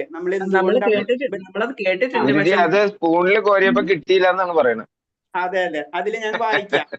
അതായത് അതില് ഇപ്പൊ ഞാൻ കണ്ടാറുണ്ട്, വായിക്കാം. ചിലപ്പോൾ പൃഥുക്കൾ പല 76ാമത്തെ പേജിലുണ്ട്. ചിലപ്പോൾ പൃഥുക്കൾ പലതരത്തിലുള്ള പാപബലങ്ങളാൽ കഷ്ടപ്പെടുകയായിരിക്കും. അതായത് പൃഥുക്കള് അവര് ചെയ്തിട്ടുള്ള അവർക്ക് ഒന്നും ചെയ്യാൻ പറ്റില്ല, കഷ്ടപ്പെടുകയായിരിക്കും. മറ്റു ചിലപ്പോൾ സ്ഥൂല ശരീരം ലഭിക്കാതെ സൂക്ഷ്മ ശരീരത്തിൽ പ്രേതരൂപേണ വർത്തിക്കാൻ നിർബന്ധരായി തീരുകയും ചെയ്യും. അവർക്ക് ശരീരം, ഞാൻ ഇന്നലെ പറഞ്ഞില്ലേ, നമ്മൾ തമാശ പോലെ എടുത്തതിന് സത്യമാണത്. അവര് സ്ഥൂല ശരീരം ലഭിക്കാതെ സൂക്ഷ്മ ശരീരത്തിൽ, ഇപ്പൊ ശരീരമുണ്ട്, നമ്മ കാണുന്ന സ്ഥൂല ശരീരം ഇല്ലാത്ത ഒരവസ്ഥ, ആത്മാവും അതിന്റെ ചുറ്റുള്ള ഒരു സൂക്ഷ്മ ശരീരം ഉണ്ടാവും അവർക്ക്. അത് സൂക്ഷ്മ ശരീരത്തിൽ പ്രേതരൂപേണ വർദ്ധിക്കാൻ നിർബന്ധനായി തീരുകയും ചെയ്യും. ശരീരം ഇല്ല അവർക്ക്, പക്ഷെ എന്താണ് സൂക്ഷ്മ ശരീരം ഉണ്ട്. അങ്ങനെ വെച്ച് നിൽക്കാതിരിക്കുന്നു. ഈ പ്രസാദം അപ്പൊ എന്താണ്, അങ്ങനെ നമ്മൾ ചെയ്യുമ്പോ നമുക്ക് ബലിയിടുമ്പോൾ കൃഷ്ണനെ സന്തോഷിപ്പിക്കണം. കൃഷ്ണന്റെ ഭഗവാൻ അല്ലെ, ആ മന്ത്രം തന്നെ അങ്ങനെയാണ്. ആ മന്ത്രത്തിൽ വരുന്നത് അങ്ങനത്തെ തന്നെ, ഭഗവാനാണ് നമ്മള് കൊടുക്കുന്നത്. അപ്പൊ ഈ പ്രസാദ ഉച്ഛിഷ്ടം പൃഥുക്കൾക്ക് അർപ്പിക്കുന്നത് കൊണ്ട് പ്രേതാവസ്ഥയിലും മറ്റുള്ള കേശങ്ങളിൽ നിന്ന് അവർ മുക്തനാകുന്നതാണ്. മനസ്സിലായി? അപ്പൊ പൃഥുക്കൾക്ക് അങ്ങനെ സഹായം ചെയ്യുന്നത് കുടുംബ പാരമ്പര്യമാണ്. ഇതാണ് നമ്മളിത് ചെയ്തുകൊണ്ടിരിക്കുന്നത്. ഹരേഷ്, ഇപ്പൊ നമ്മൾ ഇന്നലെ പറഞ്ഞില്ലേ വെയിറ്റിംഗ് ലിസ്റ്റ് എന്ന് പറഞ്ഞില്ലേ, ഇപ്പൊ കാര്യം മനസ്സിലായി? വെയിറ്റിംഗ് ലിസ്റ്റ് ഉണ്ടോ നമുക്ക് അവിടെ? ഇപ്പോഴാ മനസ്സിലായി, കൂടുതൽ മനസ്സിലായത്. ഹരേഷ്, ബുക്കിൽ എല്ലാ പോയിന്റ്സും അത് നമ്മൾ ക്വസ്റ്റ്യൻ തരുന്നത്, നമ്മൾ ക്വസ്റ്റ്യൻ തരുന്നതിന്റെ ഉദ്ദേശം എന്താണ്? അപ്പൊ എന്താണ്, നമ്മളെല്ലാതും വായിച്ചു നോക്കും. വായിക്കുന്നുണ്ട്. അപ്പൊ വായിച്ചു നോക്കുമ്പോൾ ഇങ്ങനത്തെ വിട്ടുപോയിട്ടുള്ള പോയിന്റ്സുകൾ നമ്മൾ പറയാം. അതാണ് ഞാനന്ന് പറയുന്നത്. നിങ്ങൾ പറഞ്ഞിട്ട് വായിച്ചു നോക്കിയിട്ട് ചില പോയിന്റ്സുകൾ ഉണ്ടെങ്കിൽ അന്നത്തെ ക്ലാസ്സിൽ പറയുന്ന പോയിന്റ്സ് എന്താണ്, അപ്പൊ നമ്മൾ നോക്കിയിട്ട് പറയാം. ഓക്കെ ഹരേഷ്, നമുക്ക് നിർത്താം. നമുക്ക് ഹരേഷ്ണ വാഞ്ചകൽപതരൂപ കൃപാസിദേവച പതിനാം ഭാവനേഭ്യ വൈഷ്ണവേഭ്യ നമോ നമഃ അനന്തകോടി വൈഷ്ണവ ഭക്തർക്ക് ഭഗവാദിക്ക് ഗുരുദേവ്ക്ക്. ഹരേഷ്ണ, എല്ലാവർക്കും പ്രണാമം.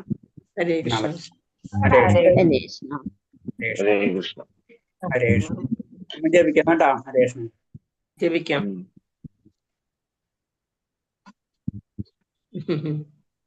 ആരൊക്കെ ജപിച്ചെന്ന് കുറിച്ച് ചോദിച്ചില്ല.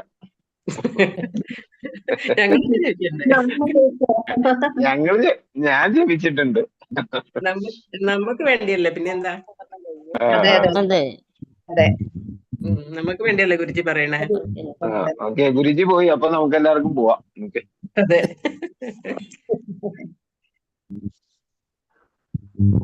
ഹരേഷ്ണ, കീർത്തനത്തിന്റെയും ബുക്ക് വായനയുടെയും ഇതുണ്ട്. അതിലെല്ലാരും ചേർന്നോ വാട്സാപ്പ് ഗ്രൂപ്പ്? അതെ, ചേർന്നു. അതില് നമുക്ക് കീർത്തനം ചൊല്ലിത്തരും മാതാജി, വേറെ ഉണ്ട് ആ മാതാ. എന്നിട്ട് നമ്മൾ അത് കേട്ട് പഠിച്ച് ചൊല്ലണം. പിന്നെ ബുക്ക് റീഡിംഗ് എന്ന് പറയുന്നത് അത് പ്രഭുപാദർജിയുടെ ബുക്കുകളാണ്. അതൊരു 10 ബുക്കുണ്ട്, ചെറിയ ചെറിയ ബുക്കുകളാണ്. അത് വായിക്കും. അത് ഉള്ളവർക്ക് നമുക്ക് അങ്ങോട്ട് വായിക്കാം, അല്ലെങ്കിൽ നമുക്ക് സമയം അടുത്ത മാസം ഫസ്റ്റ് വീക്ക് ഡിസംബർ തുടങ്ങും. സമയം രാവിലെ 10:30. ഞാൻ ഇട്ടിട്ടുണ്ടല്ലോ 10 മണി തൊട്ട് 10 വരെയാണ്. അല്ല, ബുക്ക് നമുക്ക് എവിടെ നിന്ന് കിട്ടും മാതാജി? ബുക്ക് അത് നമുക്ക് ഇവിടെ ഗുരുവായൂര് അവിടെ ഉണ്ടല്ലോ, ജയപതാക സ്റ്റോറിലുണ്ട്. നമുക്ക് വേണമെങ്കിൽ അവിടെ ഫോൺ നമ്പറിൽ വെച്ച് അവര് നമുക്ക് അയച്ചു തരും. അല്ല, ഈ പറഞ്ഞ 10 ചെറിയ ബുക്കിന്റെ കാര്യമാണോ പറയണത്? ആ 10 ചെറിയ ബുക്കുണ്ട്. പ്രഭുവാദർ എഴുതിയ 10 ബുക്കുണ്ട്, അതാണ് വായിക്കുന്നത്. ആ ബുക്ക് വേണമെങ്കിൽ ഞാൻ പിന്നെ ഇതിലിട്ടേക്കാം ബുക്കിന്റെ പേരുകളെ.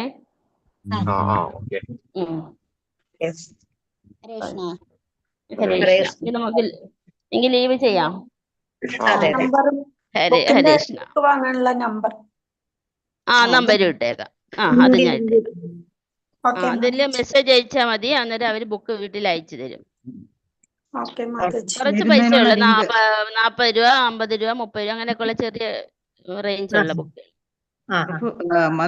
ചേരുന്നതിനുള്ള ലിങ്ക് നമ്മൾ ഗ്രൂപ്പിൽ ഇട്ടിട്ടുണ്ടല്ലോ, വാട്സാപ്പ് ഗ്രൂപ്പിന്റെ ലിങ്ക് ആണ്. അതിനകത്ത് കയറി ജോയിൻ ചെയ്താൽ മതി. നമ്മുടെ ഗ്രൂപ്പിൽ ഇട്ടിട്ടുണ്ട്.